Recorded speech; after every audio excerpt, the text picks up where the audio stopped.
Hello friends, मैं हूं Prince और स्वागत करता हूं आपका मैग्नेट ब्रेन्स में। हम क्या देख रहे हैं, क्लास 9 में मैथमेटिक्स का अपना chapter presentation of data in tabular form देख रहे हैं। जहां पे हम क्या देख रहे हैं, जहां पे हम देख रहे हैं questions based on presentation of data in tabular form. तो बेसिकली हम डिस्कस कर रहे थे आर्स वाले की साइज नंबर 16 को, जहां पे लास्ट क्लास में क्वेश्चन नंबर 11 तक डिस्कस कर लिया था। अब क्वेश्चन नंबर 12 बहुत ही इंटरेस्टिंग और बहुत ही इंपॉर्टेंट क्वेश्चन है। किस पॉइंट ऑफ व्यू से, तो उसको समझते हैं। देखो यहां पे, तो यहां पे आपको क्या दे दिया गया है, 40 संतरे हैं जिनको पेड़ से तोड़ा गया और उनका वजन है ग्राम में, 40 ग्राम, 50 ग्राम, 60 ग्राम एंड सो ऑन। तो डाटा देख के लग रहा है कि बहुत ज्यादा वैरायटी है। तो जब बहुत ज्यादा वैरायटी होती है तो सिंगल लिख के काम नहीं चलेगा, रेंज में लिखना पड़ेगा। अब देखो आगे क्वेश्चन क्यों इतना इंटरेस्टिंग है। आपको एक फ्रीक्वेंसी टेबल बनाना है और आपको एक क्यूमुलेटिव फ्रीक्वेंसी टेबल भी बनाना है। तो क्वेश्चन इसलिए टफ नहीं है क्योंकि क्यूमुलेटिव फ्रीक्वेंसी पहली बार आ गया है, जो हम देखेंगे। अब देखो यहां पे क्यों क्वेश्चन इंटरेस्टिंग है।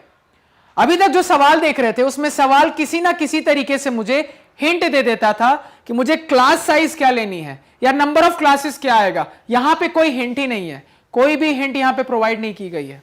तो क्या करेंगे, तो सवाल ने यहां पे आपको फ्रीडम दे दिया, और जब फ्रीडम मिलता है तो हम उसका इस्तेमाल करते हैं। उसको कैसे इस्तेमाल करेंगे, तो अपनी सहूलियत के लिए। अब देखो यहां पे कुछ स्टूडेंट्स कैसे अप्रोच लेंगे और हमें कैसे अप्रोच लेना, इस चीज को सीखो। अब यहां पे समझो मेरी बात को, और जो सिखाऊंगा उसको ध्यान में रखना। सबसे पहले देखो कि डाटा में मिनिमम और मैक्सिमम वैल्यू क्या है। तो आपने लिखा मिनिमम और आपने लिखा मैक्सिमम। अब देखो मिनिमम वैल्यू यहां पे क्या दिख रही है, तो मिनिमम वैल्यू अभी 40 दिखा, 30 दिखा, 30 30 30 30 30 चलता जा रहा है, 30 है। मिनिमम वैल्यू 30 दिखा है मुझे।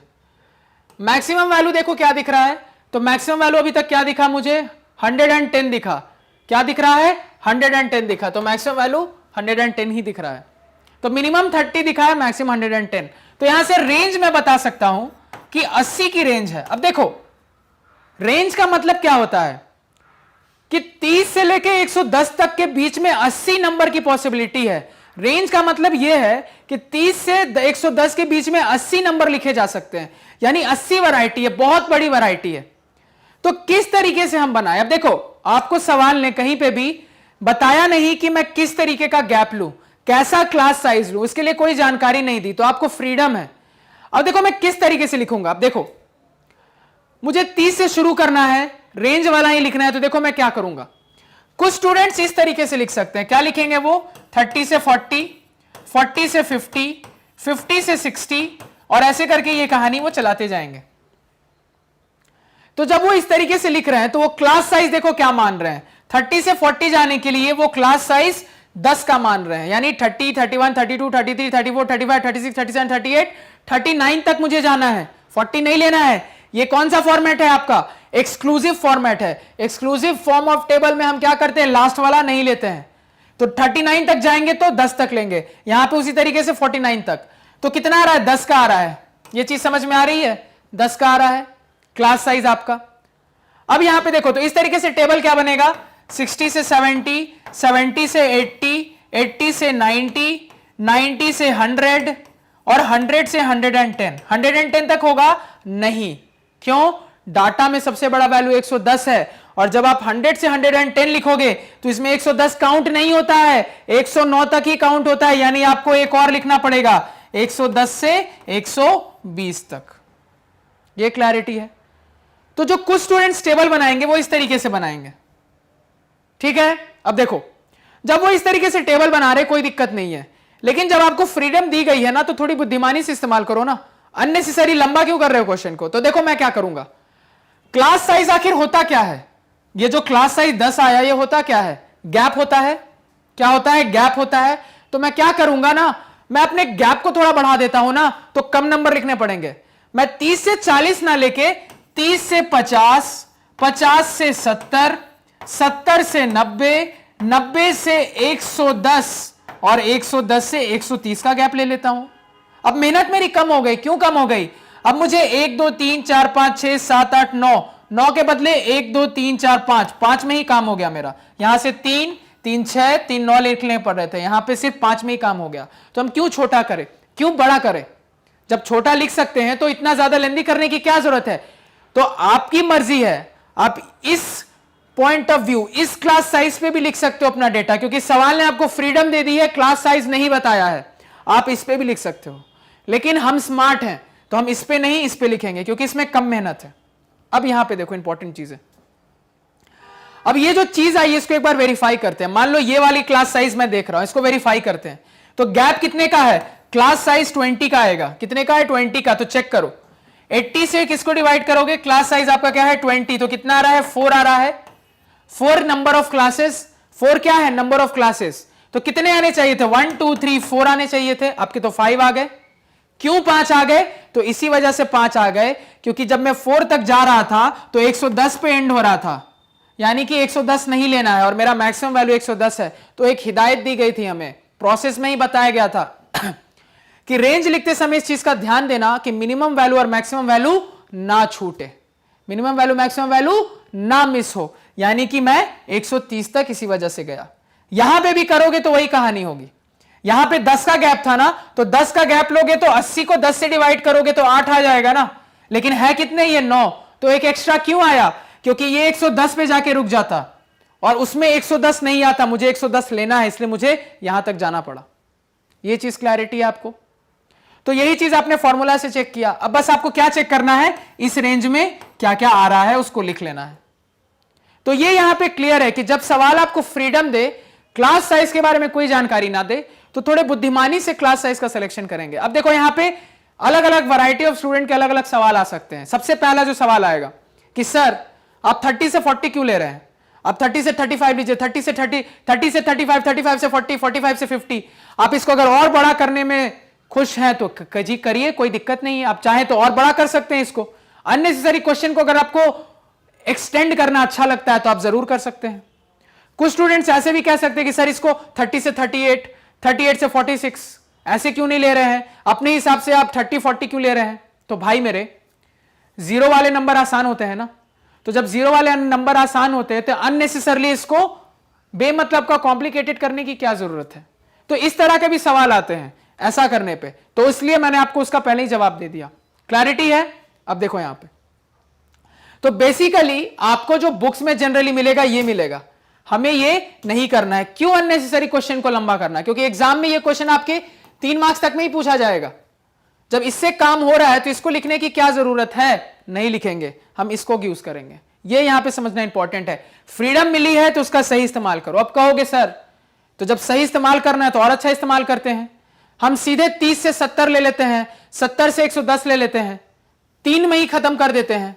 आपका सोचना सही था, लेकिन बात यह है कि मार्क्स भी तो देखो सवाल के 3 मार्क्स का सवाल है, तो एटलीस्ट ये जो डिस्ट्रीब्यूशन दिखाओ। आपका देखो क्या टारगेट होना चाहिए, जब सवाल आपको फ्रीडम देना तो डिस्ट्रीब्यूशन ऐसी दिखाओ कि कितनी भी छोटा करो, इसको कितना भी छोटा करो, लेकिन 5-6 स्टेप तक जाए।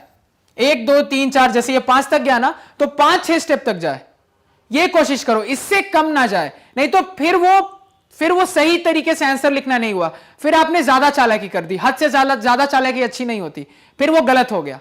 तो आपको क्या कोशिश करना है, जब आपको सवाल फ्रीडम दे, क्लास साइज ना बताए और आपको अपने हिसाब से क्लास साइज लेना हो, तो थोड़ा स्मार्टनेस यूज करते हुए और हर चीज का ध्यान रखते हुए आप क्या कोशिश करना, 5 से 6 स्टेप में खत्म हो जाए, इस तरीके से मैं क्लास साइज लूं। बस इतना ध्यान में रखना, 5 से 6 स्टेप में खत्म हो जाए, इस तरीके से क्या लूं मैं, क्लास साइज लूं। क्लियर है? यानी ये फॉर्मेट लेंगे, ये फॉर्मेट नहीं लेंगे। तो एक बार इसको अपने वेरिफिकेशन के लिए साइड में लिख लेते हैं ताकि हम इसको कंपेयर कर सकें। अब देखें यहां पे इसको, यही मतलब मेरा फॉर्मेट आएगा बेसिकली।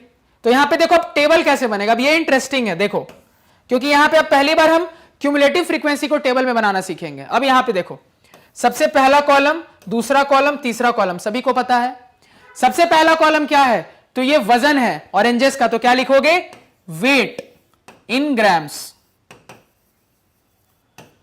दूसरा टैली मार्क्स होता है, दूसरा क्या होता है आपका, टैली मार्क्स होता है। और फाइनल कॉलम क्या होता है, फ्रीक्वेंसी का। और ये फ्रीक्वेंसी ही क्या है, ऑरेंजों की संख्या है जिनका वजन उस रेंज में लाई कर रहा है, यही फ्रीक्वेंसी क्या है, नंबर ऑफ ऑरेंजेस है आपके। अब इसके बाद क्या, अब वो जो फाइनल कह रहा है cumulative frequency table, cumulative frequency ये है। अब यहां पे एक चीज और बता रहा हूं, उसको ध्यान रखना। कभी भी सवाल आपको ऐसे करके बोले कि फ्रीक्वेंसी टेबल भी बनाओ, क्यूमुलेटिव फ्रीक्वेंसी टेबल भी बनाओ, तो तुम सिर्फ क्यूमुलेटिव फ्रीक्वेंसी टेबल बनाओ। यहां तक फ्रीक्वेंसी टेबल होता है, ये लगा दिया तो क्यूमुलेटिव फ्रीक्वेंसी टेबल बन गया। तो यानी क्यूमुलेटिव फ्रीक्वेंसी टेबल बना दिया तो फ्रीक्वेंसी टेबल भी तुमने बना दिया, तो अलग से दोनों बनाने की जरूरत नहीं है। कहीं पे भी ऐसा हो तो तुम सिंपल क्यूमुलेटिव फ्रीक्वेंसी टेबल बना लो, उसके अंदर ही फ्रीक्वेंसी टेबल समाया होता है, तो दिक्कत ही नहीं है। ये हुई इंपॉर्टेंट चीज जो याद रखनी है। अब देखो क्यूमुलेटिव फ्रीक्वेंसी निकालना बहुत आसान है, हम सीख भी चुके हैं और यहां पे आपको लास्ट में दिखा भी दूंगा। सबसे पहले इसका काम करते हैं। कितने कॉलम, कितने रो बनाने पड़ेंगे? तो 1 2 3 4 5, 5 रो बनाने पड़ेंगे। तो 1 2 3 4 और ये 5। कितने रो बनाए मैंने? 5 रो बनाए। अब देखो इन 5 रो में क्या क्या दिख रहा है, वजन देखते जाओ। तो 30 से 50, उसके बाद क्या है, 50 से 70 है, 70 से 90 है, 90 से 110 है और 110 से 130 है। क्लैरिटी है सभी को? अब देखो 30 से 50 के बीच में वजन रखने वाले क्या क्या डाटा है। तो 30 से 50 का क्या मतलब है, 30 से 49 तक होना चाहिए। 30 से 49 तक देखो, ढूंढो 30 से 49। तो 30 से 49 कितना कितना हो जाएगा, 1 2 3, 30 से 49, 30 से 49, 30 से 49, 30 से 49, 30 से 49, 4 5 6, उसके बाद आपका 6 7 8 9 और कोई छूट रहा है क्या? 30 से 49 एक बार वेरीफाई कर लो। 30 से 49, 30 से 49, 30 से 49, 30 से आपका 49। तो 1 2 3 4 5 6 7 8 9। देखो यहां पे एक डाटा मिसिंग है, ठीक है, एक डाटा यहां पे मिसिंग है, तो आप बुक से वेरीफाई कर लेना वो कौन सा डेटा है। एक डाटा यहां पे प्रिंट होना मिस हो गया है, तो ये एक्चुअली कितना आना चाहिए था, ये 9 आ रहा है ना, वो डेटा कितना आना चाहिए था, 10 आना चाहिए था। तो एक डेटा मिसिंग है ये 30 से 49 के बीच का, वो आप वेरीफाई कर लेना बुक से। अब देखो तो टैली मार्क्स कितना लिखोगे, 1 2 3 4 5 6 7 8 9 10। क्लियर है? एक बार चाहो तो आप चेक करो, टोटल 40 होने चाहिए। 1 2 3 4 5 6 7 8 9 10 11 12 13 14 15 16 17 18 19 20 21 22 23 24 25 26 27 28 29 30 31 32 33 34 35 36 37 38 और 39। तो 39 ही डेटा है, तो इसी वजह से एक मिस हो रहा है। फिर से एक बार चेक करो, 1 2 3 4 5 6 7 8 9 10 11 12 13 14 15 16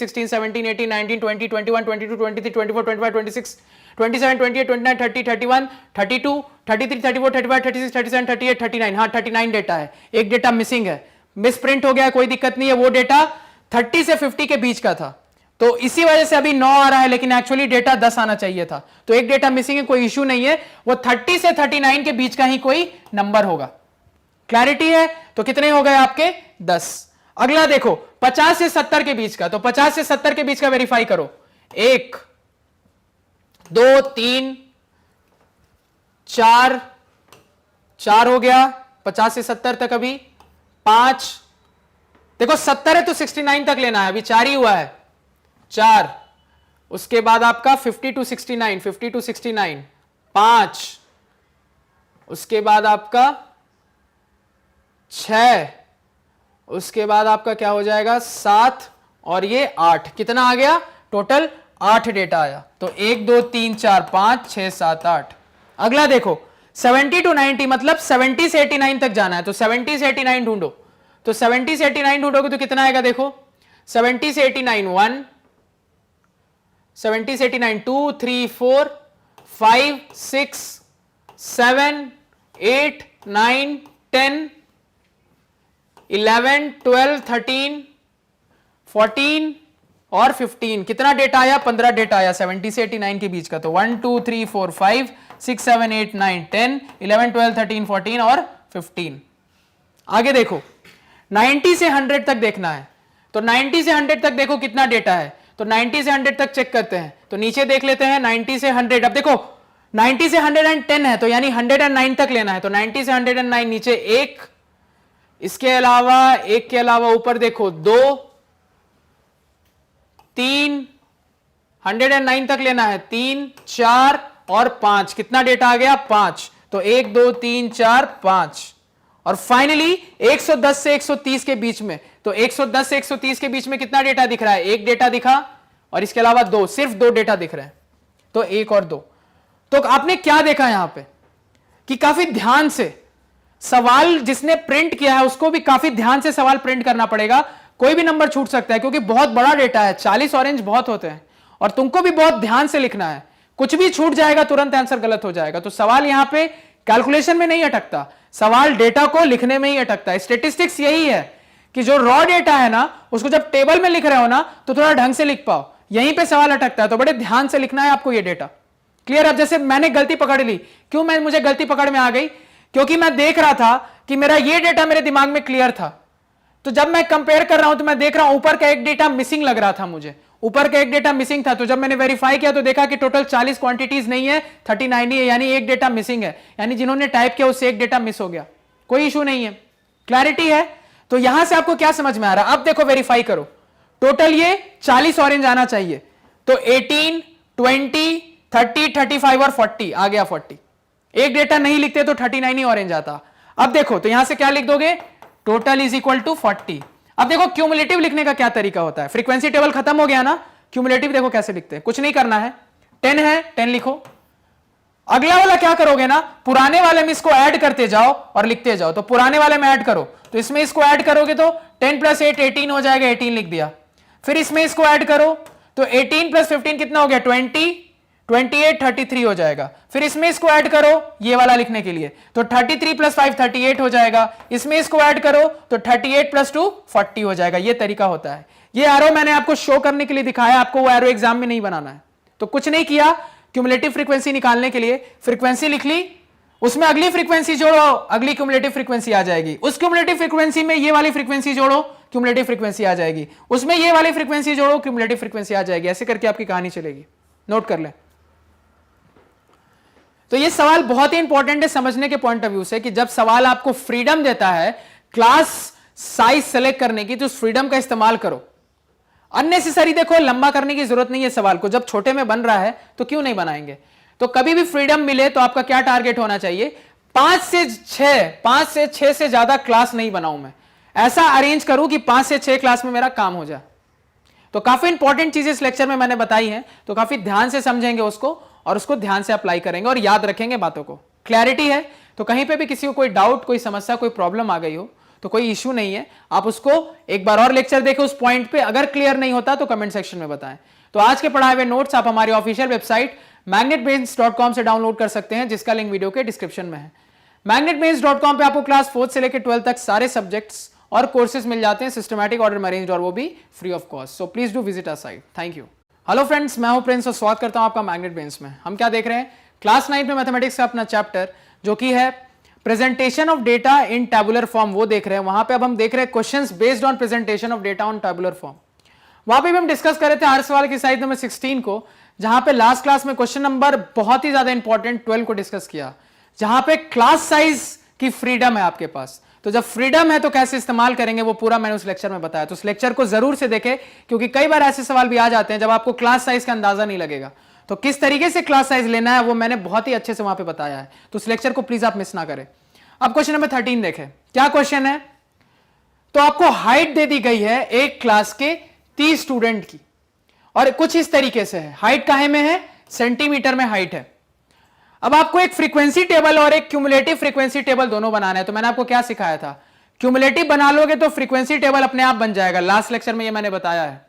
तो इसलिए सिर्फ आपको क्यूमुलेटिव बनाना है, फ्रीक्वेंसी उसमें अपने आप आ जाएगा। आगे अब आपको देखो यहां पे क्लास के लिए क्या हिंट दिया गया। तो आपको यह हिंट दिया गया है कि आप जो अपना टेबल बनाओगे ना वो इस तरीके से होगा, 160 से लेके 165 के बीच में। उसमें से जो एक क्लास होगी वो कुछ इस तरीके से होगी, जहां पे 165 को नहीं लेना है। तो कभी भी ऐसा होता है तो क्या केस बन गया, ये एक्सक्लूडेड का। यानी ये फॉर्मेट कैसा बनेगा, 160 से 165, 165 से 170, 160, 155 से 160, इस टाइप से बनेगा ये। अब कौन कैसा बनेगा, कैसे बताएंगे, कैसे डिसाइड करेंगे। अभी हम कंसेप्ट लगा रहे हैं, अभी हम फॉर्मूले पे नहीं जा रहे, कंसेप्ट लगा रहे हैं। तो हम मिनिमम और मैक्सिमम वैल्यू देखेंगे। तो देखो मिनिमम वैल्यू क्या है डाटा में और मैक्सिमम वैल्यू क्या है डाटा में। तो जब आपने मिनिमम चेक किया तो देखो क्या दिख रहा है मुझे, 148 दिखा है अभी तक, 147 दिखा, 147 से छोटा नहीं है। अगला मैक्सिमम वैल्यू चेक करते हैं डाटा में, तो 161 सबसे बड़ा अभी तक दिखा है। 163 तक दिख गया, 163, 163, 163 सबसे बड़ा है। अब देखो, अब कंसेप्ट से हम कैसे चेक करते हैं कि मैं ऐसा अरेंजमेंट करूंगा कि मेरा मिनिमम भी आ जाए, मैक्सिमम भी इसमें काउंट हो जाए। तो मिनिमम 147 है, मैक्सिमम 163 तक जाना है। तो देखो, मैक्सिमम 163 तक जाना है, तो जब 160 से 165 ले लोगे तो 163 इसी में आ जाएगा, यानी स्टेप की कोई जरूरत नहीं है। ऊपर 147 से स्टार्ट करना है, तो मतलब पीछे जाओ थोड़ा, तो पीछे जाओ तो क्या लिखोगे, यहां होना चाहिए था 150 से 155, यहां होना चाहिए था 145 से 150। अब जैसे ही आप ये लिख दोगे 145 से 150, क्या लिख दोगे 145 से 150, तो 147 इसके अंदर ही आ जाएगा। तो क्या दिखा, चार क्लासेस बनेंगे, उसमें मेरा टेबल फॉर्म हो जाएगा। कितने क्लासेस, 1 2 3 4। एक बार फॉर्मूले से चेक करते हैं, रेंज कितनी आएगी, मैक्सिमम माइनस मिनिमम कितनी आ जाएगी, 47, 57, 63, 16 डिवाइडेड बाई 1 2 3 4, 4 करो, कितना आ रहा है, 4 ही आ रहा है आंसर। क्लियर है सभी को, ये 47 प्लस 10 57 हो गया, और प्लस 6 63 हो गया। तो 16 डिवाइडेड बाई, अब देखो 16 डिवाइडेड बाई आपको क्लास निकालना है ना, रेंज आपको निकल के आ गई। क्लास साइज क्या है, एक बार चेक करो, क्लास साइज, रेंज हम निकालेंगे कैसे, क्लास साइज से। तो क्लास साइज 160 से 165 पे जाना है, तो 160, 161, 162, 163, 164, 165 नहीं लेना है, 5 नंबर्स, तो 5 से डिवाइड करोगे तो कितना आ जाएगा, 3 पॉइंट समथिंग। तो नियरेस्ट इंटीजर क्या है, 4, इसी वजह से 4 क्लास निकल के आए हैं। यही चीज फॉर्मूले से भी प्रूव हो रही है। क्लैरिटी है सभी को। रेंज मैक्सिमम माइनस मिनिमम किया तो 16 आ गया। उसके बाद हमें क्लास साइज पता करनी है। क्लास साइज के लिए ये इंफॉर्मेशन है कि 100 165 के बीच में डेटा है, 165 को नहीं लेना है, और सारे नंबर पॉजिटिव नेचुरल नंबर है। तो क्या क्या ले सकते हो, 160, 161, 162, 163, 164 तक ले सकते हैं सर, 165 नहीं ले सकते। 5 नंबर्स लिए मतलब, तो क्लास साइज 5 की हो गई, तो इसको 5 से डिवाइड करेंगे तो 3 पॉइंट समथिंग आएगा। यानी कि nearest integer, nearest positive whole number क्या है, 3 पॉइंट समथिंग का 4 होगा। आगे वाला लेते हैं, तो कितने, 4, 4 क्लासेस बनेंगे। यहां से भी प्रूव हो गया 4 क्लासेस। क्लैरिटी है, बस ये टेबल बन गया, सवाल खत्म हो गया। तो देखो बिना टाइम वेस्ट किए यहां पे इसको यहां पे शिफ्ट कर देते हैं पहले, और उसके बाद फिर सवाल सॉल्व करना स्टार्ट करते हैं। तो कैसे कैसे टेबल बनाएंगे, सबसे पहले तो यहां पे लिखेंगे heights in centimetre, Heights comma in centimetre, एक कॉलम, ठीक है। दूसरा क्या बनाएंगे, टैली मार्क्स, दूसरा हो गया आपका टैली मार्क्स का कॉलम। फाइनल कॉलम किसका बनाएंगे, फ्रीक्वेंसी। अब ये फ्रीक्वेंसी क्या है, तो इन स्टूडेंट में जो हाइट की रेंज आ रही है, कितने स्टूडेंट की आ रही है, वही तो फ्रीक्वेंसी है। तो फ्रीक्वेंसी है क्या आपकी, नंबर ऑफ स्टूडेंट्स है, स्टूडेंट्स की संख्या ही आपकी फ्रीक्वेंसी है। और अगला क्या बनाते हैं, क्यूमुलेटिव फ्रीक्वेंसी। क्या होगा, क्यूमुलेटिव फ्रीक्वेंसी। क्लैरिटी है, टेबल बनाओ।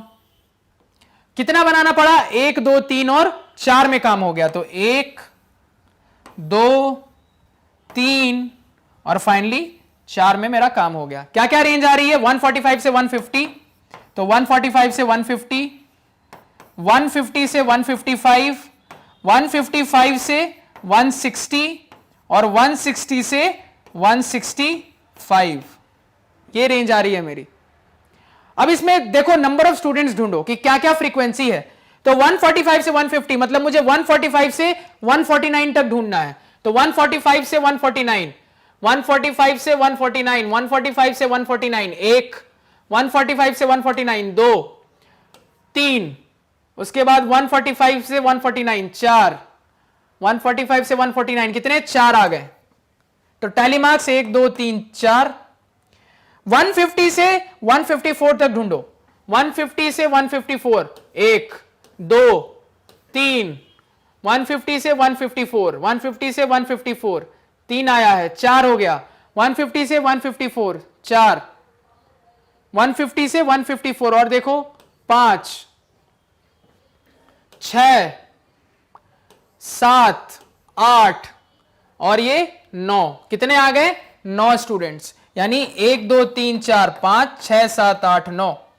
आगे 155 से 159 तक ढूंढो, तो 155 से 159, 1 2 3 4 5, कितने आ गए आपके 5, 155 से 159, 6 7 8 9, और आपके कितने आ रहे हैं 155 से 159, 9, 9 के बाद आपके 10, 10 के बाद आपका 11, और 11 के बाद आपका 12, कितने आ गए टोटल 12 आ गए निकल के। यानी कि 1 2 3 4 5 6 7 8 9 10 11 12। फाइनली 160 से 165, यानी 160 से 164 तक ढूंढो। तो 160 से, अब देखो यहां पे मैंने क्या ट्रिक बताई थी, गिनने की जरूरत नहीं है। क्या करो, टोटल कितने स्टूडेंट थे 30 स्टूडेंट, अभी तक कितने स्टूडेंट हो रहे हैं, तो देखो 12 प्लस 9 कितना हो जाएगा आपका 21, प्लस 4 25, यानी ये 5 आने ही चाहिए। तुम चाहो तो गिन के देख लेना, 5 ही बचे होंगे। ये हम क्या करते हैं, दिमाग लगाते हैं, अननेसेसरी नहीं गिनेंगे। तो 1 2 3 4 और ये 5 हो गया। क्यूमुलेटिव कैसे निकल के आएगी, 4 का 4 हो गया, 4 में 9 जोड़ो 13 हो गया, 13 में 12 जोड़ो 25 हो गया, 25 में 5 जोड़ो 30 हो गया। 30 स्टूडेंट मेरे निकल के आ गए टोटल। यहां पे चाहो तो ऐसे लिख भी सकते हो, टोटल इज इक्वल टू 30। यही आपका टेबल है, नोट करो इसको।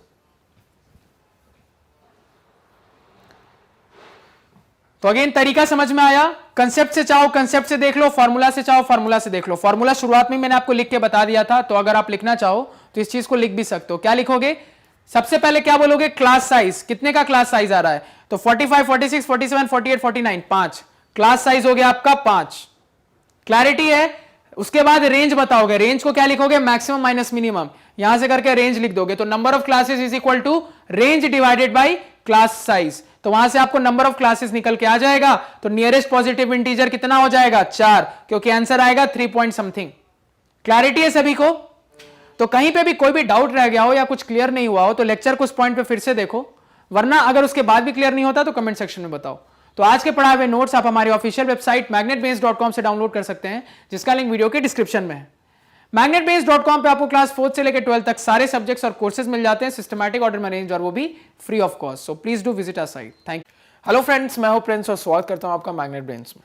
हम क्या देख रहे हैं, हम क्लास 9 में मैथमेटिक्स का अपना chapter presentation of data in tabular form देख रहे हैं, जहां पे हम देख रहे हैं questions based on presentation of data in tabular form. तो बेसिकली हम डिस्कस कर रहे थे आर्ट्स वाले एक्सरसाइज नंबर 16 को, जहां पे लास्ट क्लास में हमने क्वेश्चन नंबर 13 तक कवर कर लिया था। अब क्वेश्चन नंबर 14 देखो, यहां से थोड़ा सा पैटर्न चेंज है क्वेश्चन का। क्यों चेंज है उसको समझो। पहले क्वेश्चन पढ़ लेते हैं। तो following are the ages in years of 360 patients getting medical treatment in a hospital.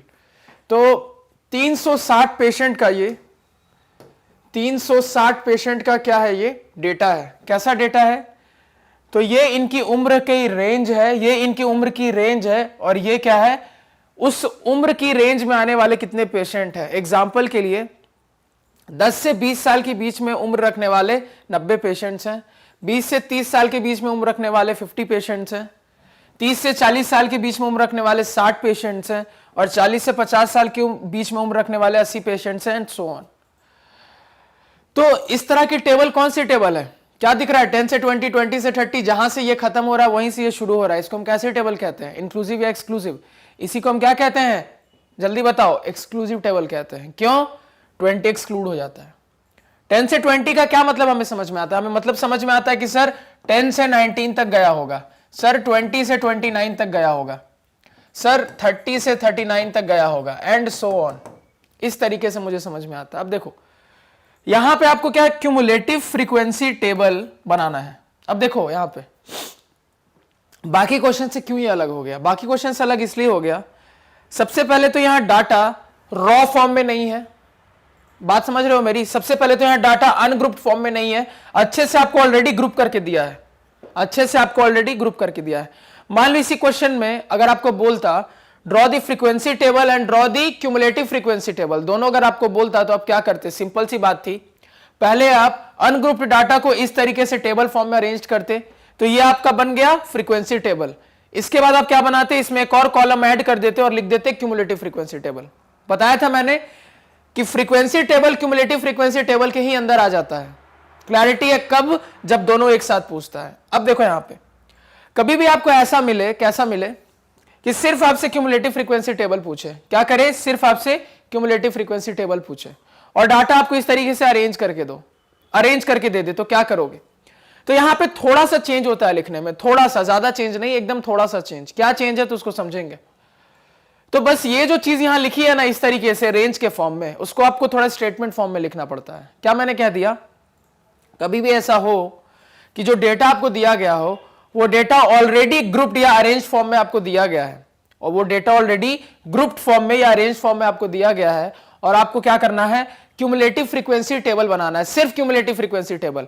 और ये ऑलरेडी एक फ्रीक्वेंसी टेबल है, ये देखो। यानी आपको बेसिकली क्या करना है? एक फ्रीक्वेंसी टेबल से क्यूमुलेटिव फ्रीक्वेंसी टेबल बनाना है। तो हमेशा ध्यान रखना वो पैटर्न के क्वेश्चन जहां पे मुझे एक फ्रीक्वेंसी टेबल दी होती है और उससे क्यूमुलेटिव फ्रीक्वेंसी टेबल बनाना होता है, तो ऐसा नहीं करेंगे कि इसी में सीधे एक कॉलम ऐड कर देंगे और इसमें ऐड करके लिखते जाएंगे, ये नहीं करते हैं। क्या लिखने का तरीका होता है तो उसको समझो। तो लिखने का तरीका बड़ा ही सिंपल है, बहुत ज्यादा कॉम्प्लेक्स नहीं है, बिल्कुल आपको एक बार में समझ में आ जाएगा। अब देखो क्या है लिखने का तरीका, बस आपको यह पढ़ना आना चाहिए। इसका क्या मतलब है 10 से 20 के बीच में, कि 10 से 20 के बीच की सारी उम्र मुझे लेनी है, 10 को भी लेना है लेकिन 20 को नहीं लेना है। यानी कि कुल मिला के है क्या ये? 20 से कम उम्र वाले सारे लोग, 20 से कम उम्र वाले सारे लोग। ये क्या है? 20 से 30 के बीच में उम्र रखने वाले लोग। यानी कि क्या दिख रहा है? 20 से ज्यादा बड़े लेकिन 30 से कम उम्र वाले लोग। अब देखो, अगर आपको याद हो तो क्यूमुलेटिव फ्रीक्वेंसी में हम क्या करते थे? एक डाटा को दूसरे पे आके ऐड करते हैं। अगर मैं मान लो नॉर्मली अभी एक सिंपल फ्रीक्वेंसी टेबल में ऐड करके क्यूमुलेटिव फ्रीक्वेंसी टेबल बनाओ तो उससे देखो क्या समझ में आएगा आपको। देखो एक टेबल बना रहा हूं, यहां पे क्या है आपका एज, यहां पे आपकी हो गई फ्रीक्वेंसी और इसके आगे आ जाएगा क्यूमुलेटिव फ्रीक्वेंसी। सीएफ क्या मतलब? Cumulative frequency. अब जब इस टेबल को मैं बनाऊं तो मैं क्या देख रहा हूं? एज है 10 से 20, उसके बाद आपका हो गया 20 से 30, 30 से 40, 40 से 50, 50 से 60 एंड सो ऑन, ऐसे करके चल रहा है। ये इसमें कितना है? 90, ये आपका हो गया 50, ये हो गया 60, ये हो गया 80 और ये हो गया 50। और अब क्यूमुलेटिव फ्रीक्वेंसी क्या बताते? तो करस्पॉन्डिंग हम ऐड करते जाते, तो यहां तो 90 का 90 हो जाएगा, नेक्स्ट वाला क्या हो जाएगा? अब इस 90 में इस 50 को ऐड करो, 140। नेक्स्ट वाला, अब इस 60 को इस 140 में ऐड करो, 200। अगला 280, उसके अगला 330। तो इस तरीके से ये चलता जाता है। तो कुल मिला के क्या पता लग रहा है आपको? अब देखो क्यूमुलेटिव फ्रीक्वेंसी निकालना समझ में आ गया। यहां देख के पता क्या लग रहा है कि हर फ्रीक्वेंसी निकालने के लिए मुझे पुरानी क्यूमुलेटिव फ्रीक्वेंसी में उसके कॉरेस्पॉन्डिंग फ्रीक्वेंसी को ऐड करता हूं, तब जाके उस स्टेज की आपको क्या निकल के आती है? Cumulative frequency. मैंने क्या कह दिया? मुझे किसी भी क्लास की जो क्यूमुलेटिव फ्रीक्वेंसी निकालनी होती है वो कैसे निकलती है? पुरानी क्यूमुलेटिव फ्रीक्वेंसी में मैं उस क्लास की फ्रीक्वेंसी को ऐड करता हूं तो मुझे उस नए क्लास की क्यूमुलेटिव फ्रीक्वेंसी निकल के आती है। पुरानी क्यूमुलेटिव फ्रीक्वेंसी में उस क्लास की क्यूमुलेटिव फ्रीक्वेंसी ऐड करता हूं तो इस क्लास की मुझे क्या निकल के आती है? आपकी क्यूमुलेटिव फ्रीक्वेंसी। तो इसको पढ़ने का क्या तरीका है? इसका क्या मतलब है? देखो ये डाटा क्या बता रहा है कि 90 क्या है? तो 90 आपके नंबर ऑफ पेशेंट्स हैं। तो 90 पेशेंट्स ऐसे हैं जिनकी उम्र 10 से 20 साल के बीच में भी है और 10 साल भी है, लेकिन 20 साल नहीं है। तो कुल मिला के ये कैसे पेशेंट्स हैं? ऐसे पेशेंट्स हैं जिनकी उम्र 20 साल से कम है, 20 साल या उससे कम नहीं, 20 साल से कम है। सिंपल, ये ऐसे पेशेंट्स हैं जिनकी उम्र 20 साल से कम है। यह बात आपको समझना जरूरी है। नेक्स्ट पॉइंट, अगर मैं आपसे पूछूं कि ये कैसे पेशेंट्स हैं, अब देखो यहां पे हम कैसे पहुंचे हैं? तो हमने इस फ्रीक्वेंसी और इस फ्रीक्वेंसी दोनों को ऐड कर दिया। इसका मतलब क्या है? हमने इन दोनों कैटेगरी के पेशेंट को कंसीडर किया है। अभी क्यूमुलेटिव फ्रीक्वेंसी तो आप निकालना सीख गए थे, अब मतलब समझ में आपको आना चाहिए। आपने क्या किया? फ्रीक्वेंसी, इस स्टेज की फ्रीक्वेंसी और इस स्टेज की फ्रीक्वेंसी दोनों को क्या कर दिया? ऐड कर दिया। तो मतलब क्या है? आपने इस कैटेगरी के पेशेंट्स और इस कैटेगरी दोनों के पेशेंट्स को ऐड करके ही ये निकाला ना। इसका क्या मतलब है कि आप दोनों एज के पेशेंट को कंसीडर कर रहे हो। इस एज के पेशेंट को कैसे बताओगे? तो सर 20 साल से कम है, 20 साल से कम उम्र वाले। इस एज के पेशेंट्स को कैसे बताओगे? सर 20 साल या उससे ज्यादा लेकिन 30 साल से कम उम्र वाले। तो अगर आपने दोनों को कंबाइन कर दिया तो क्या मैं डायरेक्टली नहीं कह सकता कि ये क्यूमुलेटिव फ्रीक्वेंसी वाले ऐसे पेशेंट्स हैं जिनकी उम्र 30 साल से कम है? सोच के बताओ, क्या मैंने कह दिया क्या मैं ये नहीं कह सकता यहां पे कंबाइंड कि ये 140 ऐसे पेशेंट्स हैं जिनकी उम्र 30 साल से कम है? क्यों? 10 से 20 साल तक इतने पेशेंट्स हैं और उसके बाद 20 से 30 साल तक इतने पेशेंट्स हैं। जो जब मैं आपको कह रहा हूं कि इन दोनों फ्रीक्वेंसी को जोड़ के ही आ रहा है, इसका क्या मतलब है? दोनों एज ग्रुप के पेशेंट को ये कंसीडर कर रहा है। तो अगर दोनों एज ग्रुप के पेशेंट को कंसीडर कर रहा है, एक कैटेगरी है 20 साल से कम उम्र वाले, एक कैटेगरी है 20 से 30 साल के बीच में उम्र रखने वाले, तो मैं क्या दोनों को कंबाइन करूंगा? तो डायरेक्टली नहीं कह सकता 30 साल से कम उम्र वाले ये पेशेंट्स हैं, क्योंकि ये दोनों को कंसीडर कर रहा है। तो मैं सीधे कह नहीं सकता क्या 30 साल से कम उम्र वाले ये दोनों पेशेंट्स हैं, क्योंकि जैसे ही मैं कहूंगा आपको 30 साल से कम उम्र वाले पेशेंट्स, तो 30 साल से कम उम्र वाले कहने पर 20 से 30 साल भी आ गया और 20 साल से कम भी आ गया, तो दोनों कंसीडर हो गए ना? हुए कि नहीं हुए? बिल्कुल हुए। अगले अगेन नेक्स्ट स्टेज में आ जाओ। अगर मैं अभी स्टेज की बात करूं तो इस स्टेज में मैं क्या कहूंगा? तो इस स्टेज में मैं आके क्या देख रहा हूं कि ये भी ऐड हो गया, ये भी ऐड हो गया, ये भी ऐड हो गया, तीनों ऐड हो गए। इसका क्या मतलब है? तीनों कैटेगरी हमने कंसीडर कर ली। तो अगर तीनों कैटेगरी मैंने कंसीडर की है, तो अगेन इस स्टेज पे अगर मुझे नाम देना हो तो मैं क्या कहूंगा? ये तीनों एज ग्रुप के पेशेंट्स हैं, 10 से 20 वाले भी हैं, 20 से 30 वाले भी हैं और 30 से 40 वाले भी हैं। यानी कि मैं डायरेक्टली कह दूं कि ये वो पेशेंट्स हैं जिनकी उम्र 40 साल से कम है। क्यों? क्योंकि जैसे ही मैं ऐसा कहूंगा तो 30 से 40 साल वाले भी आ जाएंगे, 20 से 30 साल वाले भी आ जाएंगे और 10 से 20 साल वाले भी आ जाएंगे। क्लैरिटी हुई? उसी तरीके से मैं इस स्टेज पे आ जाता हूं, तो यहां पे मैं देख रहा हूं टोटल 280 आ रहा है। ये 280 कैसे आया? आपने यहां तक के सारे नंबर को ऐड कर दिया, आपने यहां तक की सारी फ्रीक्वेंसी ऐड कर दी, मतलब आपने चारों एज ग्रुप के कैटेगरी के पेशेंट को कंसीडर कर लिया है। तो यानी आप क्या बोलोगे? जब आपने चारों को ले लिया कंसीडर, तो आपको क्या बोलना पड़ेगा? ये ऐसे पेशेंट्स हैं जिनकी उम्र 50 साल से कम है।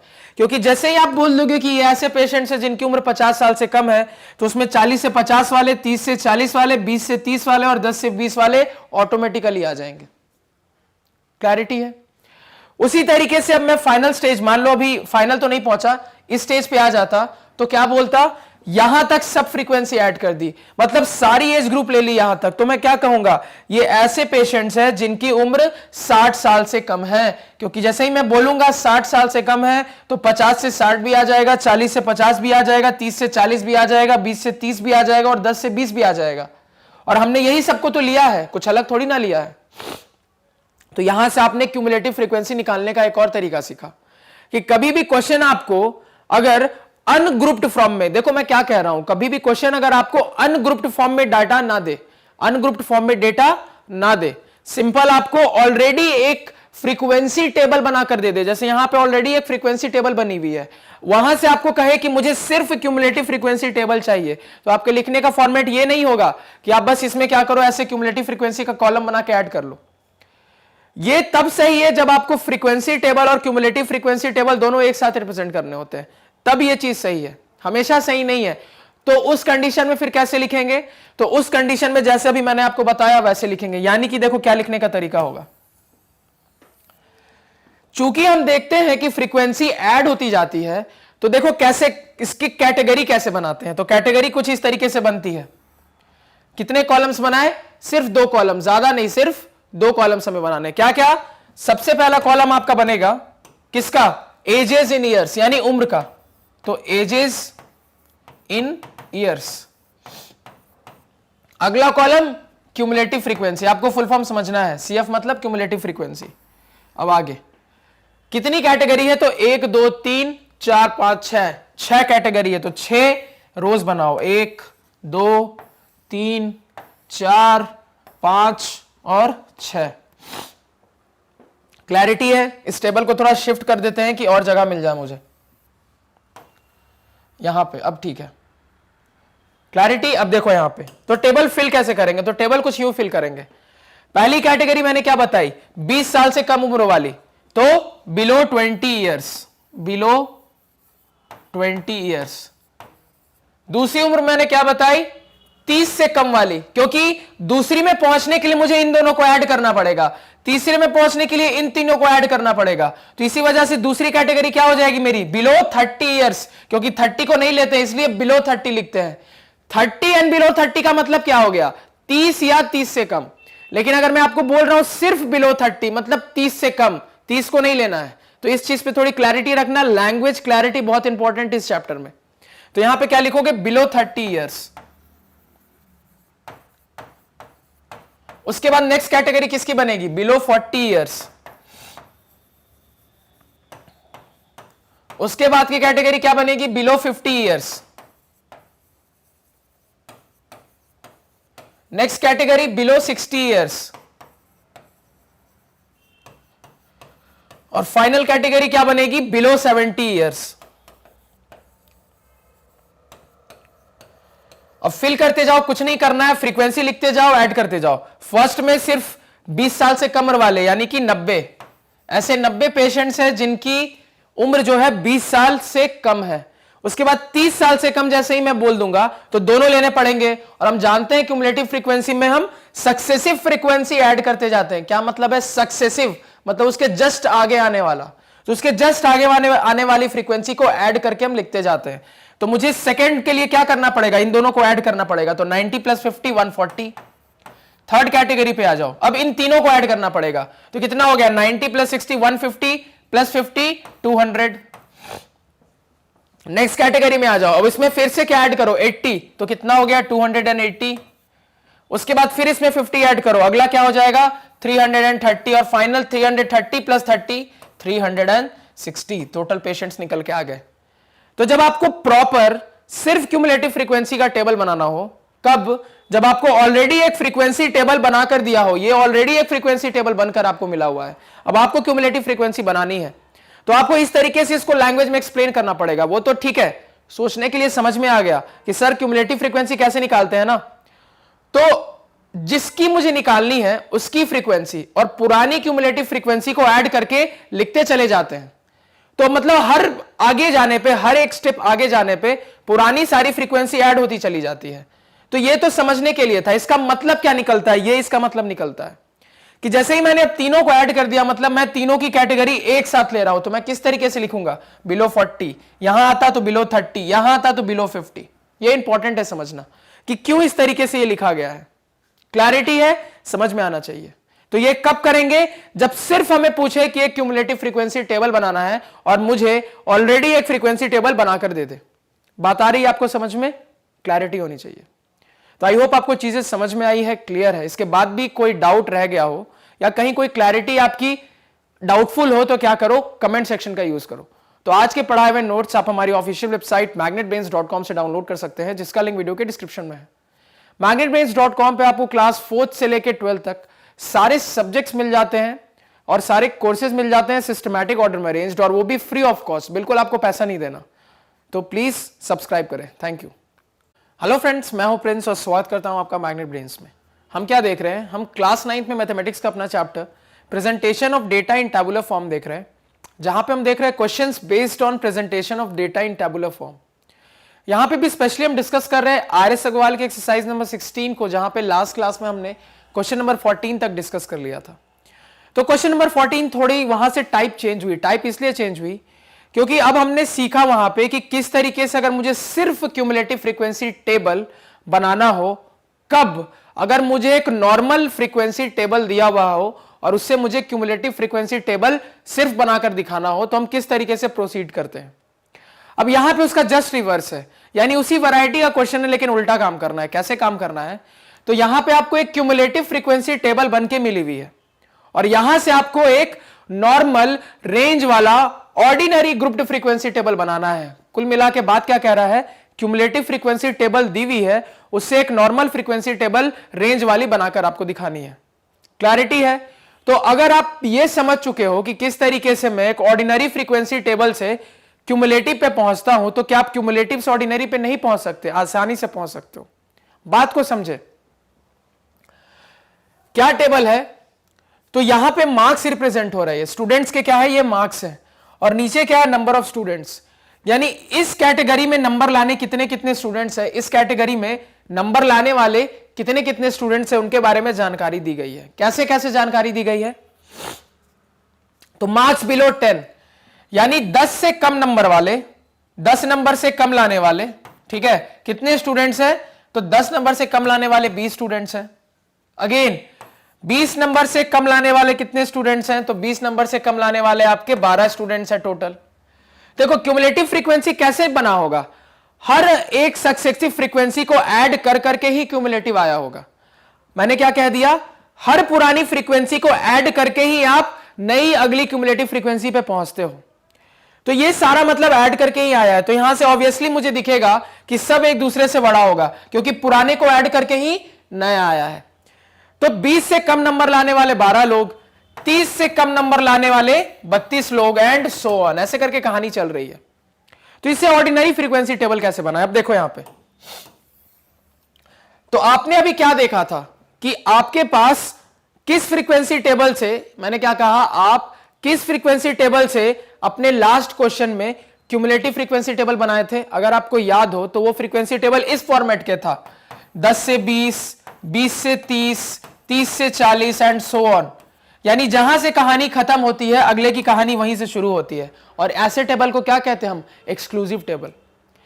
तो अगर मैंने एक्सक्लूसिव से क्यूमुलेटिव बनाना सीखा है तो क्या मैं क्यूमुलेटिव से एक्सक्लूसिव नहीं बना सकता? आप बिल्कुल बना सकते हो। और सोचने वाली बात है कि बिलो बिलो करके लिखा है, तो जब बिलो करके लिखा है तो कभी भी इंक्लूसिव नहीं हो सकता, एक्सक्लूसिव ही होगा। इसकी क्लैरिटी है, इस चीज को हमेशा ध्यान में रखना। बात से क्या याद रखोगे कि कभी भी सिर्फ ऐसे करके लिखे बिलो दिस, इसका क्या मतलब है? उससे कम, 20 से कम, 30 से कम, 40 से कम।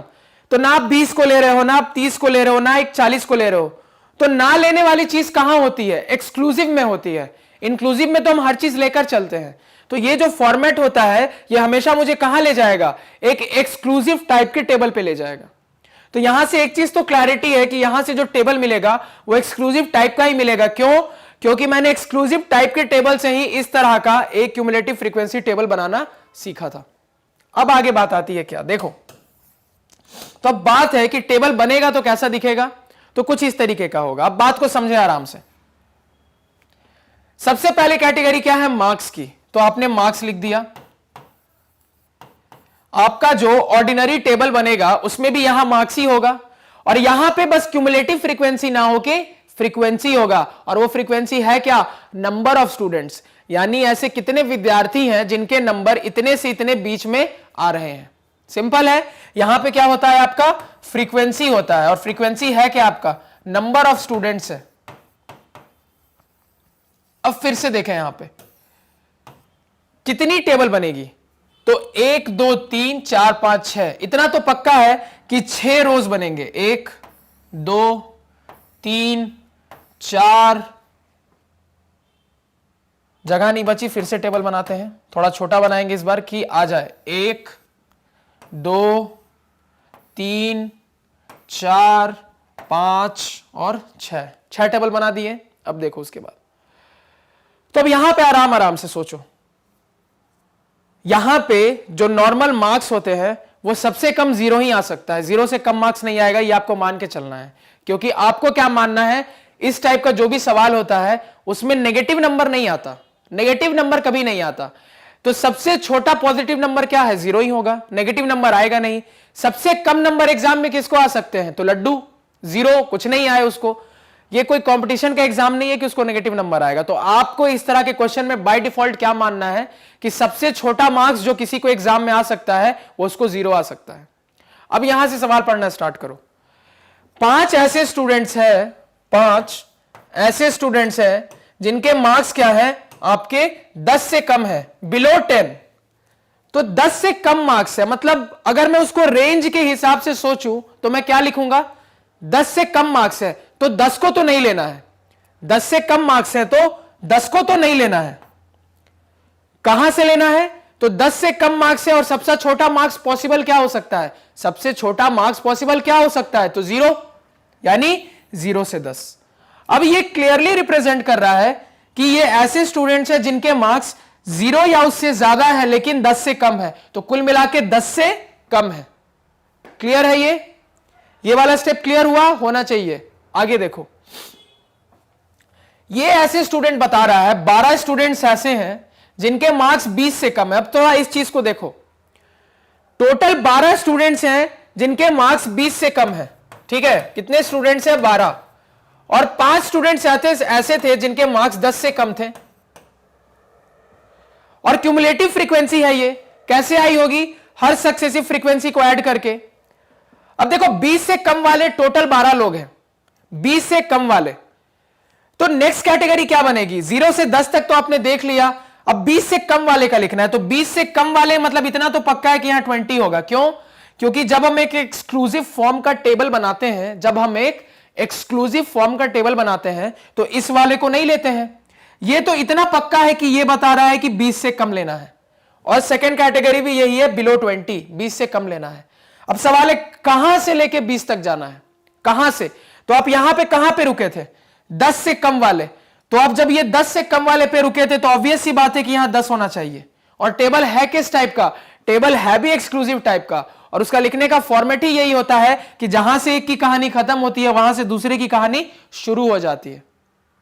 तो ये पैटर्न आपको देख के ही अंदाजा लग जाएगा, बार बार ऐसे सोचने की जरूरत नहीं है। ये तो बस शुरुआत में आपको समझाने के लिए था, अब बार बार इसको सोचने की जरूरत नहीं है। बस ये पैटर्न देख के अंदाजा लग गया कि क्लास साइज मुझे 10 आ रहा है, और ये 0 से 10, 10 से 20 जा रहा है, मतलब अगला क्या हो जाएगा? 20 से 30 हो जाएगा, 30 से 40 हो जाएगा, 40 से 50 हो जाएगा, 50 से आपका 60 हो जाएगा। इससे भी आगे जाओगे नहीं, क्यों? जरूरत नहीं है इससे आगे जाने की। मैक्सिमम क्या है? 60 से कम मार्क्स लाने वाले। और ये क्या बता रहा है? जिनके नंबर 50 से तो ज्यादा हैं लेकिन 60 से कम है, तो इनके नंबर 50 या 50 से ज्यादा है लेकिन 60 से कम है। तो क्या 60 से कम वाले काउंट नहीं हो गए? बिल्कुल हो गए। इसके आगे जाने की कोई जरूरत नहीं। तो ये तो मुझे 1-2 समझ के ही पैटर्न समझ में आ गया। खुद भी सोच सकते हो ये कैसे स्टूडेंट्स हैं जिनके नंबर 40 से कम है। तो आप 0 से 10 तक वाले, 10 से 20 नंबर लाने वाले, 20 से 30 वाले लिख दिए, तो फिर 30 से 40 वाले लिख देना। अब बात आती है इनकी फ्रीक्वेंसी क्या क्या होगी। अब ध्यान से सुनते जाना जो कह रहा हूं। 10 से कम नंबर लाने वाले 5 स्टूडेंट्स थे और 20 से कम नंबर लाने वाले 12 स्टूडेंट्स थे। तो 10 से कम लाने वाले 5 और 20 से कम वाले 12। तो यहां से सोचने वाली बात है, अगर मैं आपसे पूछूं कि 10 से 20 नंबर लाने वाले कितने लोग थे, तो 20 से कम वाले 12 हैं, 20 से कम नंबर लाने वाले 12 हैं, और 10 से कम लाने वाले 5 है। तो इससे अब ऑटोमेटिकली क्लियर होता है कि अगर मैं 12 में 5 घटाता हूं जो 7 आएगा, ये 7 है क्या? ऐसे स्टूडेंट्स की संख्या है जिनके नंबर 20 से तो कम है, लेकिन इंपॉर्टेंट है, लेकिन क्या? जिनके नंबर 10 या 10 से ज्यादा हैं। क्योंकि यहां तक क्या पता लगा? ऐसे स्टूडेंट जिनके नंबर 10 से कम है। तो ये तो 10 से कम वाले हैं, और ये टोटल आपके क्या है? 20 से कम वाले। तो 10 से कम वाले आपको पता है। अगर मैं उसमें क्या कर दूं? 20 से कम वालों में अगर मैं 10 से कम वाले नंबर वाले स्टूडेंट्स को घटा दूंगा तो मुझे क्या निकल के आएगा? वो स्टूडेंट्स निकल के आएंगे जिनके नंबर 10 या 10 से ज्यादा थे लेकिन 20 से कम है। क्योंकि 10 तक के आप ले चुके हैं, बचा क्या? 10 से 20 की कैटेगरी। तो यानी 10 से 20 की कैटेगरी में क्या किया मैंने? नए वाले क्यूमुलेटिव फ्रीक्वेंसी में पुराने वाले क्यूमुलेटिव फ्रीक्वेंसी को घटा दिया, तो मुझे अगले वाले की एक्चुअल फ्रीक्वेंसी मिलके आ गई, जो कितना हो जाएगा? 12 - 5 यानी कि 7। यहां पे ऐसे लिख देता हूं मैं, 12 - 5 = 7, ताकि आपको क्लैरिटी रहे कि कैसे आया है। आप भी चाहो तो एग्जाम में ऐसे लिख सकते हो, तो ऐसे एग्जामिनर को बहुत आइडिया रहेगा, क्लियर आइडिया कि आपने कैसे लिखा। तो ये आपने इसलिए लिखा है क्योंकि आपने हर सक्सेसिव क्यूमुलेटिव फ्रीक्वेंसी को घटाते चले गए हैं, तो पुरानी फ्रीक्वेंसी निकल के आई है। अब फिर से उसी तरीके से समझे। यहां तक अगर मैं बात करूं तो ऐसे स्टूडेंट्स हैं जिनके नंबर 30 से कम है। क्या मैंने कह दिया? ऐसे स्टूडेंट्स हैं जिनके नंबर 30 से कम है। ऐसे कितने स्टूडेंट्स हैं? तो टोटल 32 स्टूडेंट्स ऐसे हैं जिनके नंबर 30 से कम है। और ये कैटेगरी ऐसी है जो बता रही है ऐसे स्टूडेंट्स हैं जिनके नंबर 20 से कम है।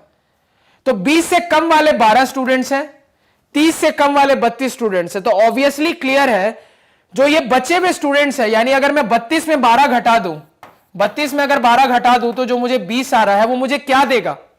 20 तक वाले तो यहां पे काउंट हो गए, यानी कि 20 या 20 से ज्यादा नंबर लाने वाले, 20 या 20 से ज्यादा नंबर लाने वाले, लेकिन 30 से कम नंबर लाने वाले कितने? 20 स्टूडेंट्स हैं।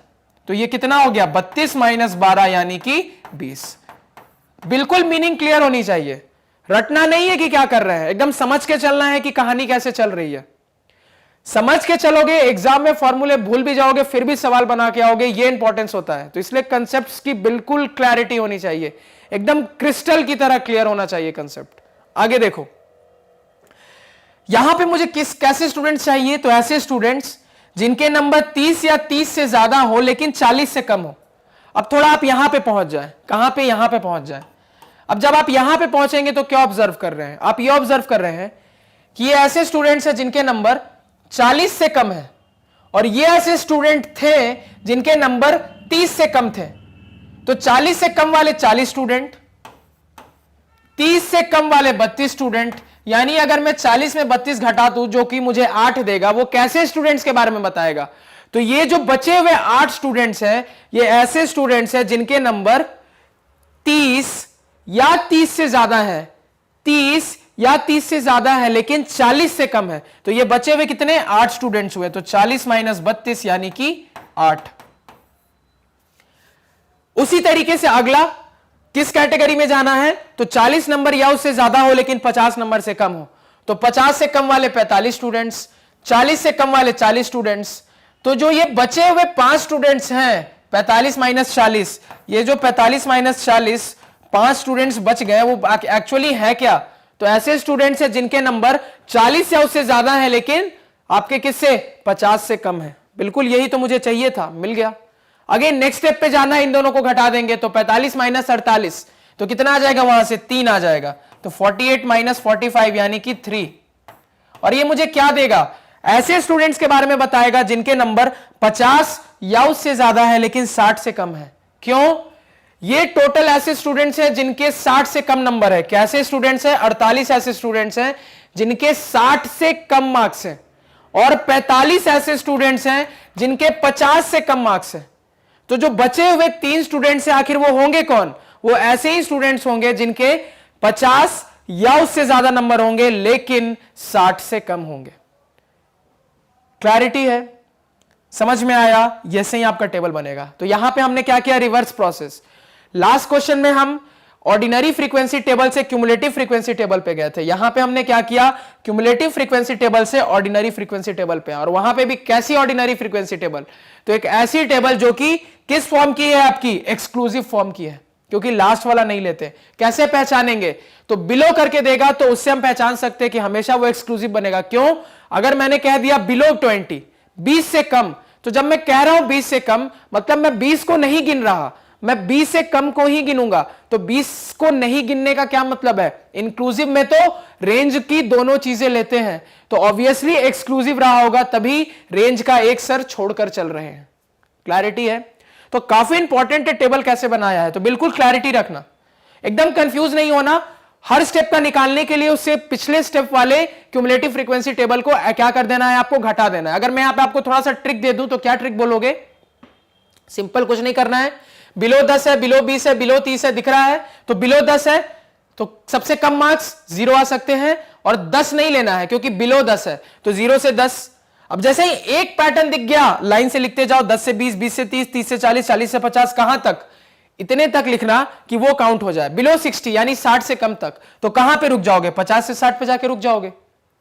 और सबको फिल कैसे करोगे? सिंपल, पहले वाले के लिए तो 5 ही होगा, दूसरे वाले के लिए दूसरे में पहला घटा दो, तीसरे वाले के लिए तीसरे में दूसरा घटा दो, चौथे वाले के लिए चौथे में तीसरा घटा दो, पांचवें वाले के लिए पांचवें में चौथा घटा दो। यानी कुछ नहीं करना है। फ्रीक्वेंसी निकालने के लिए जिस कैटेगरी की फ्रीक्वेंसी निकाल रहे हो उसके नीचे जो नंबर है उसको हमेशा घटा देना। किससे? उसके पहले वाले क्यूमुलेटिव फ्रीक्वेंसी से। खत्म हो गई कहानी। यह आपकी ट्रिक थी। तो हमने समझाने के लिए समझ भी लिया कि किस तरीके से टेबल बन रहा है, और एक्चुअली एग्जाम में जल्दी कैसे बना सकते हैं। तो इसको नोट कर लें अच्छे से। आपको बस ये वाला पोर्शन नोट करना है टेबल का, ठीक है? इसी तरीके से लिखना है। तो आई होप आपको चीजें क्लियर है, कोई दिक्कत, कोई डाउट नहीं होगा। तो कहीं पे भी किसी पॉइंट पे छोटा सा भी डाउट लग रहा है तो लेक्चर को उस पॉइंट पे फिर से एक बार देखें और समझने की कोशिश करें कि मैंने कहा क्या। उसके बाद भी अगर आपको समझ में नहीं आता है तो बिल्कुल आप फ्री, आप कमेंट सेक्शन का यूज करें। तो आज के पढ़ाए हुए नोट्स आप हमारी ऑफिशियल वेबसाइट magnetbrains.com से डाउनलोड कर सकते हैं, जिसका लिंक वीडियो के डिस्क्रिप्शन में है। magnetbrains.com पे आपको क्लास 4 से लेकर 12 तक सारे सब्जेक्ट्स और कोर्सेज मिल जाते हैं सिस्टमैटिक ऑर्डर में अरेंज्ड, और वो भी फ्री ऑफ कॉस्ट। तो प्लीज यूटिलाइज करें। Thank you. हेलो फ्रेंड्स, मैं हूं प्रिंस और स्वागत करता हूं आपका मैग्नेट ब्रेन्स में। हम क्या देख रहे हैं? क्लास 9 में मैथमेटिक्स का अपना चैप्टर जो कि है presentation of data in tabular form, वो देख रहे हैं। वहां पे भी हम देख रहे हैं questions based on presentation of data in tabular form.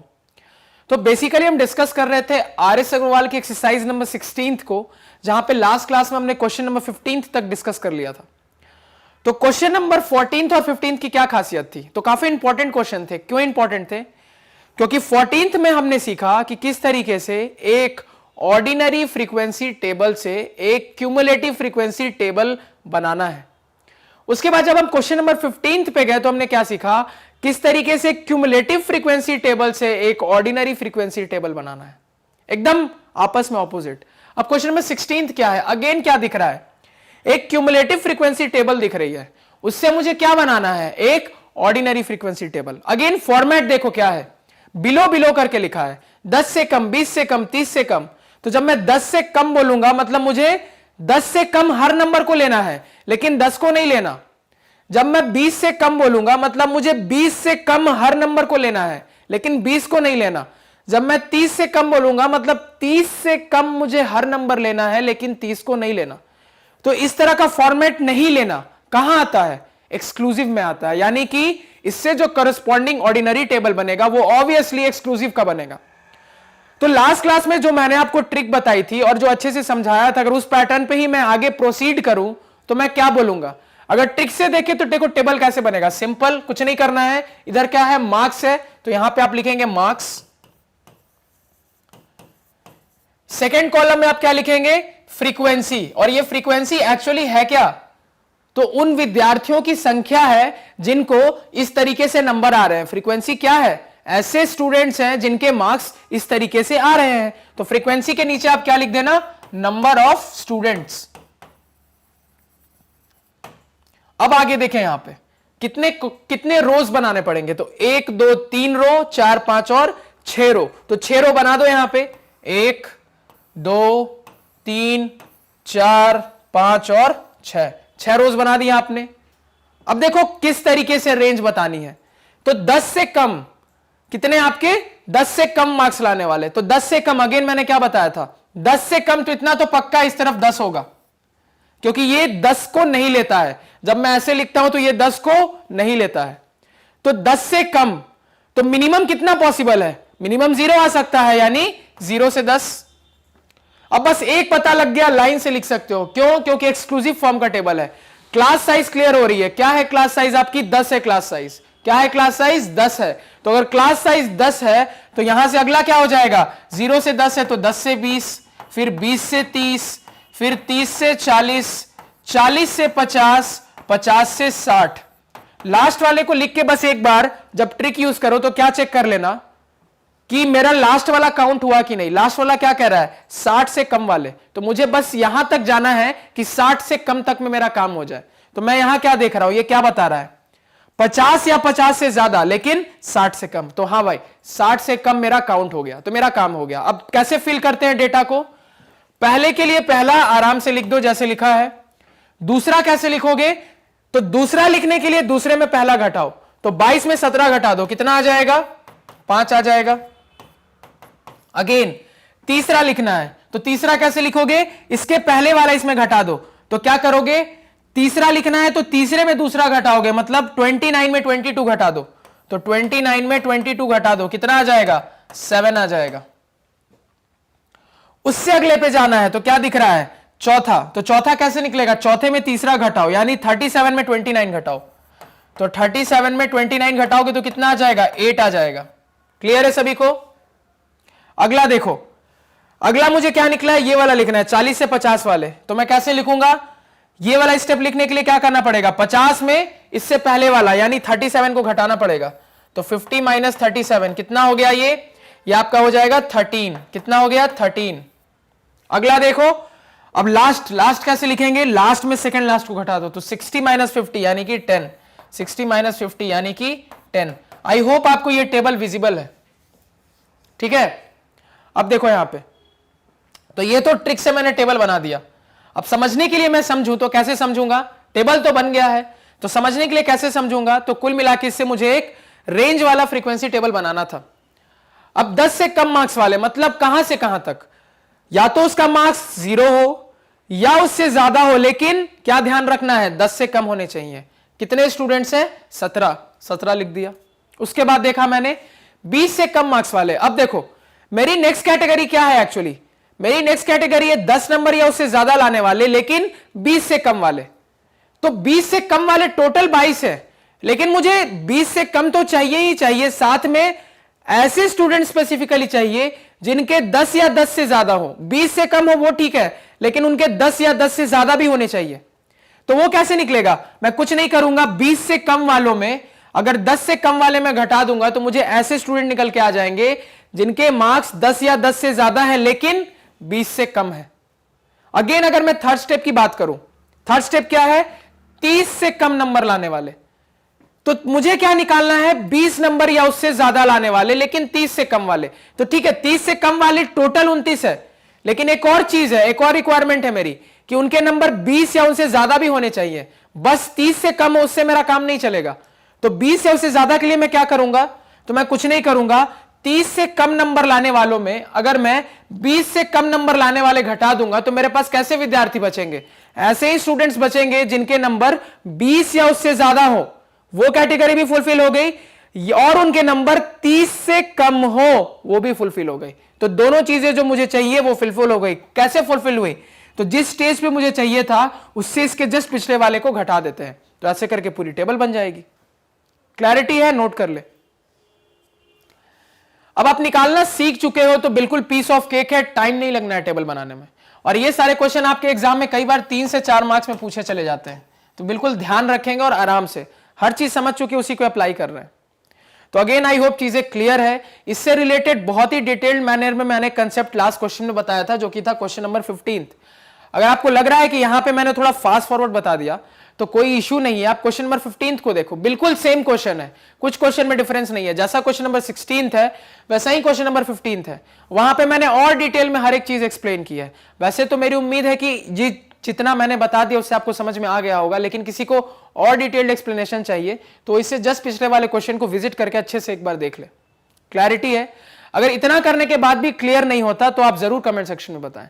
तो आज के पढ़ाए हुए नोट्स आप हमारी ऑफिशियल वेबसाइट magnetbrains.com से डाउनलोड कर सकते हैं, जिनका लिंक वीडियो के डिस्क्रिप्शन में है। magnetbrains.com पे आपको क्लास 4th से लेकर 12th तक सारे सब्जेक्ट्स और कोर्सेज मिल जाते हैं, सिस्टमैटिक ऑर्डर में अरेंज्ड, और वो भी free of cost. So please do visit our site. Thank you. Hello friends, मैं हूं प्रिंस और स्वागत करता हूं आपका मैग्नेट ब्रेन्स में। हम क्या देख रहे हैं? क्लास 9 में मैथमेटिक्स का अपना chapter presentation of data in tabular form देख रहे हैं, जहां पे हम देख रहे हैं questions based on presentation of data in tabular form.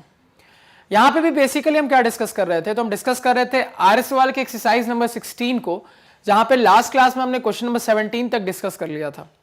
अब क्वेश्चन नंबर 18 को थोड़ा देखते हैं। ये बहुत ही सिंपल स्ट्रेट फॉरवर्ड 2 मिनट का क्वेश्चन है। क्या क्वेश्चन है? आपको एक रॉ फॉर्मेट दिया है डेटा का, यानी कि अनग्रुप्ड डेटा दिया है। कैसा डेटा है? तो ये 17 स्टूडेंट के मैथमेटिक्स के मार्क्स हैं 100 में, 17 स्टूडेंट के मैथ्स के मार्क्स हैं 100 के अंदर। क्या क्या मार्क्स है भाई? तो एक को 90 है, किसी को 79, 76, 82 एंड सो ऑन। अब आपको डेटा का रेंज बताना है। तो हमने पढ़ा था रेंज का क्या फॉर्मूला होता है, तो हमने बहुत क्लियरली पढ़ा था, साइड में लिख देते हैं कि रेंज हमारा क्या होता है? Maximum value minus minimum value.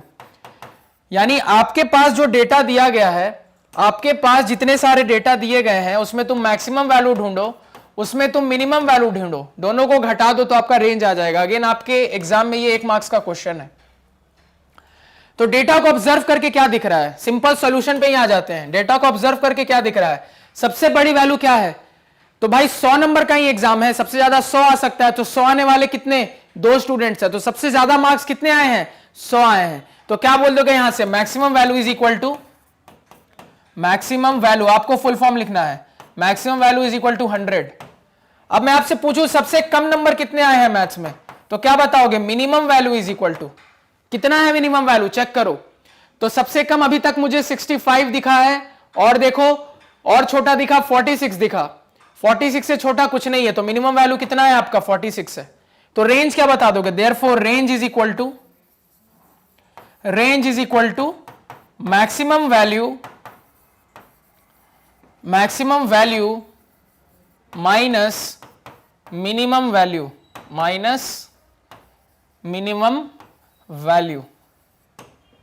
तो मैक्सिमम वैल्यू कितना दिया है? 100, मिनिमम कितना दिया है? 46। तो कितना निकल के आ गया? ये आपका 54 निकल के आ गया। क्लैरिटी है सभी को? तो सिंपल यही आपका आंसर होगा, और इससे ज्यादा कुछ नहीं करना है। तो ऑलरेडी हमने सीख लिया था कि रेंज कैसे निकालते हैं। जो भी डेटा दिया उसमें देखो सबसे बड़ी वैल्यू कौन सी है, सबसे छोटी वैल्यू कौन सी है, और अगर बड़ी वैल्यू में छोटी वैल्यू को घटा दोगे तो क्या निकल के आ जाएगा, रेंज। और इसी रेंज में फिर क्या करते थे, क्लास साइज से डिवाइड कर दोगे तो नंबर ऑफ क्लासेस आ जाएगा, और नंबर ऑफ क्लासेस से डिवाइड कर दोगे तो क्लास साइज आ जाएगा। क्लैरिटी है? तो इसमें कोई डाउट किसी को होना नहीं चाहिए। तो आज के पढ़ाए हुए नोट्स आप हमारी ऑफिशियल वेबसाइट magnetbrains.com से डाउनलोड कर सकते हैं, जिसका लिंक वीडियो के डिस्क्रिप्शन में है। magnetbrains.com पे आपको क्लास 4 से लेकर 12 तक सारे सब्जेक्ट्स और कोर्सेज मिल जाते हैं, सिस्टमैटिक ऑर्डर में अरेंज्ड, और वो भी free of cost. So please do visit our site. Thank you. Hello friends, मैं हूं प्रिंस और स्वागत करता हूं आपका मैग्नेट ब्रेन्स में। हम क्या देख रहे हैं, क्लास 9 में मैथमेटिक्स का अपना chapter presentation of data in tabular form देख रहे हैं, जहां पे हम देख रहे हैं questions based on presentation of data in tabular form. हम बेसिकली डिस्कस कर रहे हैं आरएस वाले के एक्सरसाइज नंबर 16 को, जहां पे लास्ट क्लास में हमने क्वेश्चन नंबर 18 तक डिस्कस किया था। अब 19 देखते हैं। देखो बहुत ही इंपॉर्टेंट क्वेश्चन है, कंसेप्ट के पॉइंट ऑफ व्यू से बहुत ही ज्यादा इंपॉर्टेंट क्वेश्चन है, क्योंकि यहाँ पे जब तक आपको चीजें समझ में नहीं आएंगी ना क्या हो रही है, तब तक आप इस सवाल को कभी नहीं बना पाओगे, कभी नहीं बना पाओगे। सारे फॉर्मूला पता रहेंगे उसके बाद भी नहीं बना पाओगे, सवाल ही आपका अटक जाएगा, क्योंकि आपके कंसेप्ट की क्लैरिटी नहीं है। तो जो भी हमने पढ़ा है ना अच्छे से, वो इस सवाल में प्रॉपरली यूज होगा, और आपके एग्जाम में ये प्रॉपर 5 मार्क्स का सवाल है। क्यों है? क्योंकि क्वेश्चन के 5 पार्ट है। अगर मान लो कोई 3 पार्ट पूछा जाता तो 3 मार्क्स का सवाल होता, 4 पार्ट पूछा जाता 4 मार्क्स का सवाल होता, एंड सो ऑन। समझ में आ रही है बात? अब देखो सवाल क्या है, समझो। तो find the class mark of the class 90 to 120। सबसे पहला सवाल देखो, क्लास मार्क निकालना। हमने क्लास मार्क निकालने का फॉर्मूला देखा था। क्या होता है क्लास मार्क? तो class mark is equal to upper limit plus lower limit divided by 2। मान लो मैं एल एल को लोअर लिमिट बोल रहा हूं, साइड में मैं लिख देता हूं कि एल एल अगर मैं कहीं लिख रहा हूं मतलब मैं लोअर लिमिट बोल रहा हूं, और यूएल में लिख रहा हूं कहीं तो मैं अपर लिमिट बोल रहा हूं, यूएल में कहीं लिख रहा हूं तो मैं अपर लिमिट बोल रहा हूं। अब देखो मैं आपको क्या कह रहा हूं, मैं आपको कह रहा हूं कि क्लास मार्क बेसिकली क्या होता है, तो lower limit plus upper limit divided by 2 होता है, यही होता है क्लास मार्क। अब आपको यहां पे क्या पूछा जा रहा है? आपको पूछा जा रहा है कि ये जो आपको क्लास दिया है 90 से 120 का, इसका क्लास मार्क क्या होगा। तो इसके लिए आपको इसका लोअर लिमिट और अपर लिमिट बताना पड़ेगा। तो लोअर लिमिट क्या है इसकी, 90 है, यही 90 क्या है इसकी लोअर लिमिट है, और यही 120 क्या है इसकी अपर लिमिट है। तो मैं कुछ नहीं करूंगा, लोअर लिमिट और अपर लिमिट बाय 2 कर दूंगा तो मेरे को क्लास मार्क आ जाएगा। क्लास मार्क बेसिकली होता क्या है, एवरेज होता है। क्लास मार्क होता क्या है, एवरेज होता है। हम कुछ नहीं करते हैं, लोअर लिमिट और अपर लिमिट का एवरेज निकाल लेते हैं तो मेरा क्लास मार्क निकल के आ जाता है। तो यहां से क्या बोल दोगे, इज इक्वल टू आपका 90 प्लस 120 डिवाइडेड बाई 2। तो कितना हो गया आपका 210 डिवाइडेड बाई 2, यानी कि 105। ये आपका क्या निकल के आ गया, क्लास मार्क निकल के आ गया। कब? यहां चाहो तो ब्रैकेट में लिख लो वेयर लोअर लिमिट, आपको हर चीज का फुल फॉर्म लिखना है, 90 and upper limit is equal to 120। तो ये तो फर्स्ट पार्ट हुआ, ये सिंपल था, फॉर्मूले पे बेस्ड, कोई ज्यादा दिक्कत नहीं हुई। क्लियर है? क्वेश्चन नंबर 1 हो गया। 2 देखते हैं, नोट करो। अब 2 को देखो थोड़ा। अगर मैं 2 की बात करूं तो अब मैं क्या देख रहा हूं, इनफ फ्रीक्वेंसी। अब देखो 2 से क्वेश्चन थोड़े सोचने वाले होते जाएंगे। Enough frequency distribution, the mid value of a class is 10। अब देखो यहां पे एक वर्ड यूज हुआ है मिड वैल्यू। आपको किसी क्लास की बीच की वैल्यू दे दी गई है, 10 दे दी गई है, ठीक है। और क्या बोला गया है, width of the class is 6, यानी कि आपको क्लास साइज भी बता दिया गया है। क्या बताया गया भाई, क्लास साइज। तो आपको क्लास साइज 6 बताया गया है। क्यों? हमने पढ़ा था कि क्लास विड्थ ही क्या होती है आपकी, क्लास साइज होती है। क्लास विड्थ ही आपकी क्या होती है, क्लास साइज होती है। तो ये आपको कितना बताया गया है, 6 बताया गया है। अब आपको कह रहा है find the lower limit of the class, यानी आपका क्लास कुछ इस तरीके से होगा, समथिंग टू समथिंग, इस तरीके से ही कुछ क्लास होगा। तो आपको इस क्लास का लोअर लिमिट पूछा जा रहा है, तो कैसे निकालेंगे लोअर लिमिट। अब देखो यहां पे जो बोल रहा हूं उसको थोड़ा ध्यान से सुनना और समझना कि मैं क्या कह रहा हूं। किसी क्लास की मिड वैल्यू आपको बता दी गई है, जिसका क्लास साइज आपको दे दिया गया है कितना आ रहा है, तो कैसे निकालेंगे, आखिर क्या प्रोसीड करें, कैसे आगे बढ़े कि हमें इसका मिड वैल्यू आए। तो देखो मिड वैल्यू मैंने आपको बताया था, किसी भी चीज का सेंटर वैल्यू और मिड वैल्यू हम कैसे निकालते थे, या तो मीन, या तो मीडियन, या तो मोड। आपने मीन मीडियन मोड पढ़ लिया है।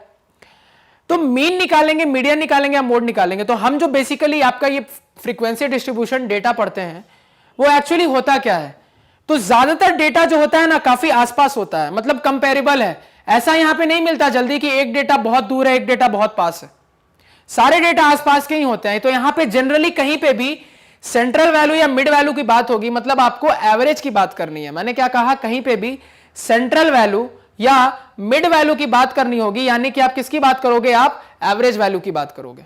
बात आ गई समझ में, आप किसकी बात करोगे, एवरेज वैल्यू की बात करोगे। अब देखो यहां पे, तो अगर आप याद करो तो मुझे क्या निकालना है, सेंट्रल वैल्यू। किसका निकालना है, सेंट्रल वैल्यू। आपको सेंट्रल वैल्यू दे दिया गया है, कोई लिमिट रही होगी, उसके बीच का वैल्यू 10 है और आपको क्लास साइज बता दी गई है 6। अब आपसे देखो क्या पूछा जा रहा है, आपसे पूछा जा रहा है लोअर लिमिट क्या है क्लास की, यानी आपसे ये डबल एल पूछा जा रहा है, लोअर लिमिट कैसे निकालेंगे। एक एग्जांपल लेते हैं साइड में समझने के लिए। मान लो मैं लिख रहा हूं 10 से 15 एक क्लास, 15 से 20 एक क्लास, 20 से 25 एक क्लास एंड सो ऑन। इस तरीके से मैं मान लो अभी 3 लिख रहा हूं, एक को मैं बोल देता हूं 3, इसको बोल देता हूं 5, इसको बोल देता हूं 2। ठीक है, ये क्या है आपका 5 है। अब यहां पे समझो बात को, तो बेसिकली मिड वैल्यू का क्या मतलब है, तो बेसिकली मिड वैल्यू का क्या मतलब, मैंने क्या बोला, इस चैप्टर में कभी भी मिड या सेंटर वैल्यू की बात होगी तो आपको एवरेज समझना है। क्या समझना है, एवरेज। तो देखो आपको एक रेंज है, मान लो ये जो रेंज है 10 से 15, अगर मैं आपसे कहूं कि 10 से 15 के बीच में क्या आ रहा है, तो पहले तो 10 से 15 के बीच में क्या क्या नंबर आ सकते हैं इसको समझो। तो 10 आ सकता है, 11 आ सकता है, 12 आ सकता है, 13 आ सकता है, 14 आ सकता है, 15 नहीं आ सकता, हमने ये पढ़ा था क्योंकि आखिरी वाले को नहीं लेते। तो देखो इसमें अगर मैं आपसे कहूं कि सेंट्रल वैल्यू कौन सी है, तो सेंट्रल वैल्यू आपसे कहूं कि मीडियम वैल्यू कौन सी है, तो मीडियम वैल्यू क्या बताओगे, यही वाली मीडियम वैल्यू बताओगे।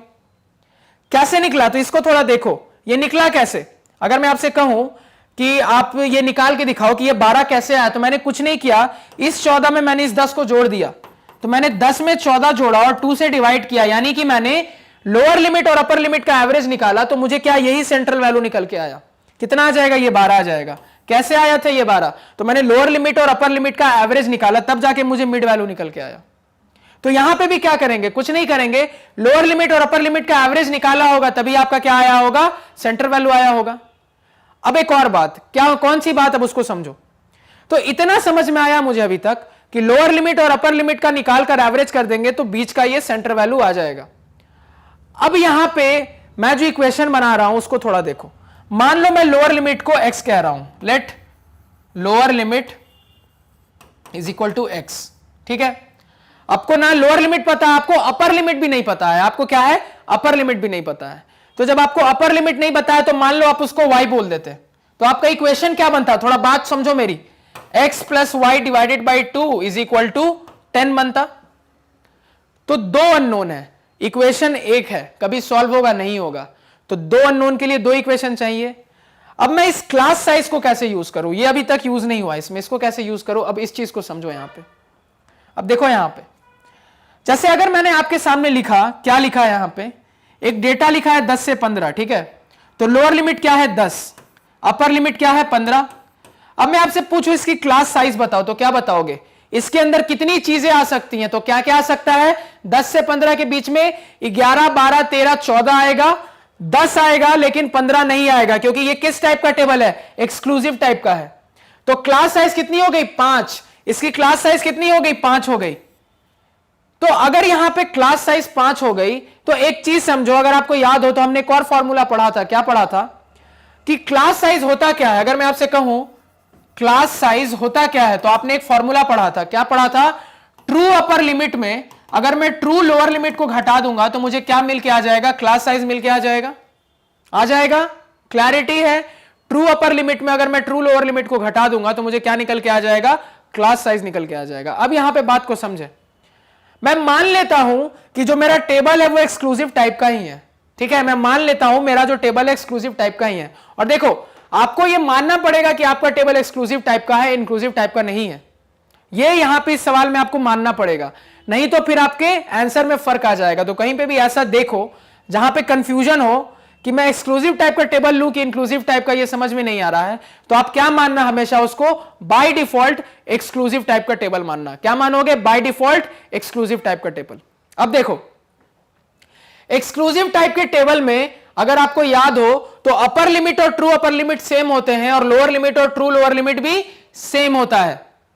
तो यहां से एक चीज तो पक्की है कि अगर लोअर लिमिट मेरी x है तो अपर लिमिट क्या बता दोगे? देखो क्लास साइज क्या होता है? True upper limit minus true lower limit, और एक्सक्लूसिव है तो अपर लिमिट ही ट्रू अपर लिमिट है, लोअर लिमिट ही ट्रू लोअर लिमिट है।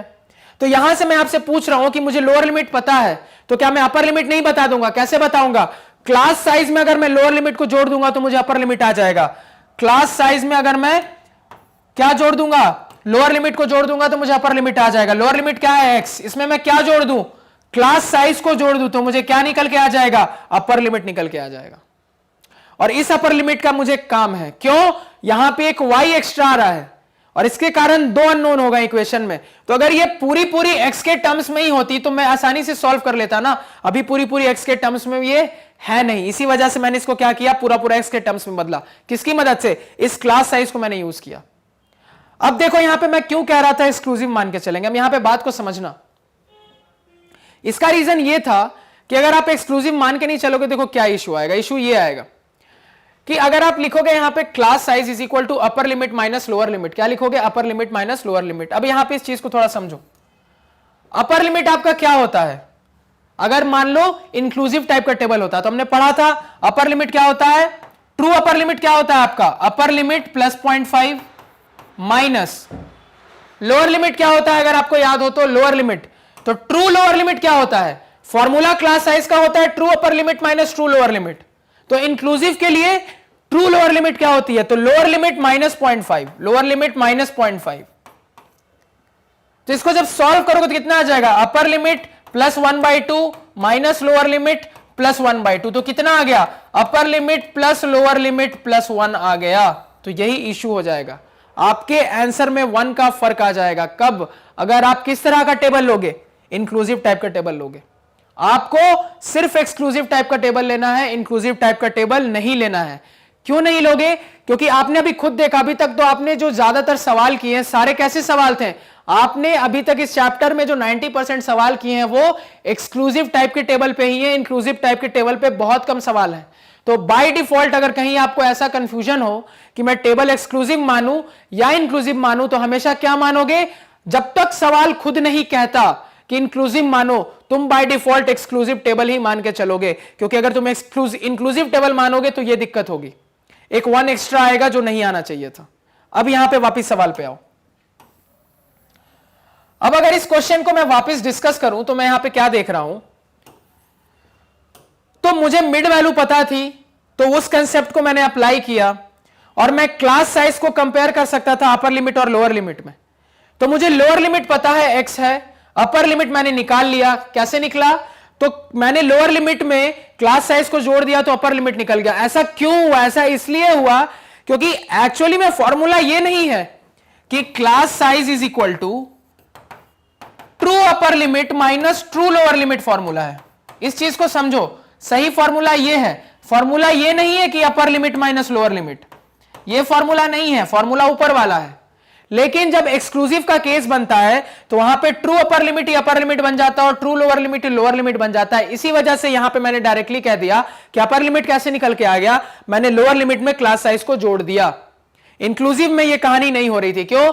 क्योंकि उसमें 0.5 का फर्क आ रहा था। तो कभी भी एक ऐसा हो कि एग्जाम में कुछ भी क्लियर ना करे कि इंक्लूसिव टेबल है या एक्सक्लूसिव, तो आपको क्या करना है? आपको एक्सक्लूसिव मान के चलना है। ये चीज इंपॉर्टेंट। आगे देखो। अब तो अब मैं यहां से अपनी बात कर सकता हूं। अब मैं जो बार बार कह रहा था कि मिड वैल्यू क्या है? Average value. कैसे निकल के आई? तो अगर आप लोअर लिमिट में अपर लिमिट का एवरेज ले लोगे तभी आपकी मिड वैल्यू निकल के आएगी, जो कि दी हुई है 10। लोअर लिमिट कितना आपने माना है? x। अपर को आपने क्या माना? x plus 6 divided by 2 is equal to 10। अब क्या दिख रहा है? एक इक्वेशन है, एक ही अननोन है x के टर्म्स में, आसानी से सॉल्व कर सकते हैं। तो x की वैल्यू क्या निकल के आ जाएगी? x की वैल्यू कितनी बता दोगे? 20 माइनस 6 14 डिवाइडेड बाई 2 यानी कि 7। इसको सॉल्व करोगे तो कितना हो जाएगा? ऊपर 2x plus 6 is equal to 20, तो 2x इज इक्वल टू 14, तो x is equal to 14 by 2 यानी कि 7। ये कौन सा पार्ट था? ये आपका second part of the question था। देख रहे हो कितना कंसेप्ट यूज हो रहा है? तो बिल्कुल ध्यान से सुनना और समझना है क्या कह रहा हूं। बार बार कह रहा हूं, फॉर्मूले में बार बार आपको क्या दिया गया है? जो आपका फॉर्मूला होता है क्लास साइज का, वो true upper limit minus true lower limit होता है। Lower limit upper limit minus lower limit मत करना। क्यों? फॉर्मूले में ट्रू वर्ड है तो उसको रेस्पेक्ट करो, उसको यूज करो। हां, अगर एक्सक्लूसिव होगा तब मैं कह सकता हूं कि इसका ट्रू अपर इसका अपर होगा और उसी का ट्रू लोअर इसका लोअर हो जाएगा, वो चीज सही है, लेकिन ये चीज हमेशा इस तरीके से मैं यूज नहीं कर सकता। क्लैरिटी है? इसलिए मैं कह रहा हूं बाय डिफॉल्ट आपको टेबल को क्या मान के चलना है, एक्सक्लूसिव टेबल है। अब देखो third part of the question, इससे भी ज्यादा कंसेप्चुअल क्वेश्चन। क्या सवाल है? The width of the each 5 continuous classes. अब यहां पे थोड़ा देखो, इतनी दूर में इसने 3-4 बातें बोल दी। क्या क्या बातें बोली? तो इसने यहां पे एक वर्ड यूज किया विड्थ, इसने यहां पे वर्ड यूज किया 5, और यहां पे इसने वर्ड यूज किया कंटिन्यूअस क्लासेस। अब देखो, अब तुम मुझे बताओ कि कंटिन्यूअस क्लासेस इंक्लूसिव होता है या एक्सक्लूसिव होता है? तो कंटिन्यूअस का मतलब होता है सर इस टाइप का, 10 से 15, 15 से 20, 20 से 25। कहीं कंटिन्यूटी टूट नहीं रही, जहां पे ये खत्म हुआ वहीं से ये शुरू हो गया, तो इसलिए कंटिन्यूअस कहते हैं। यानी एक्सक्लूसिव को ही क्या कहते हैं? आपकी कंटिन्यूअस। तो पहले इसको यहां पे लिख लो, एक्सक्लूसिव की बात हो रही है। आगे अब देखो 5 कंटिन्यूअस क्लासेस, आपको यह भी बता दिया गया कि आपका जो फ्रीक्वेंसी डिस्ट्रीब्यूशन टेबल है उसमें 5 क्लासेस हैं। कितने क्लासेस हैं? 5 क्लासेस हैं। अब देखो इसके बाद आपसे क्या बोला जा रहा है, तो एक एक्सक्लूसिव टेबल है जिसमें 5 क्लासेस, यानी इस टाइप के 1 2 3 4 5 हैं। आगे आपको बोला जा रहा है कि width of each class is 5। तो विड्थ होता क्या है? क्लास साइज को ही क्लास विड्थ कहते हैं। तो आपको यह क्या दे दिया गया? क्लास साइज दे दिया गया। तो एक फ्रीक्वेंसी डिस्ट्रीब्यूशन टेबल है एक्सक्लूसिव टाइप का, जिसमें 5 क्लासेस हैं और आपको क्लास साइज बता दी गई है। अब आपसे क्या पूछा जा रहा है? आपसे पूछा जा रहा है, देखो अब ध्यान से सुनना, आपको एक और चीज बताई गई, lower class limit of the lowest class is 10। अब आपसे कहा जा रहा है upper class limit highest class का क्या होगा? अब इस चीज को थोड़ा सा समझो।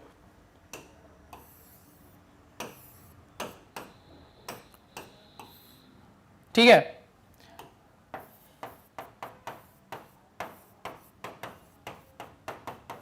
अब यहां पे देखे जो मैं कह रहा हूं, जैसे आपके पास ये एक फ्रीक्वेंसी डिस्ट्रीब्यूशन टेबल है, ठीक है?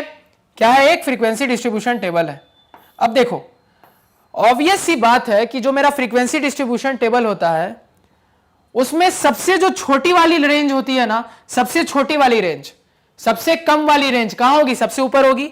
सबसे कम है तो सबसे ऊपर होगी, और जो सबसे ज्यादा बड़ी रेंज होगी, सबसे ज्यादा बड़ी रेंज होगी वो सबसे नीचे होगी।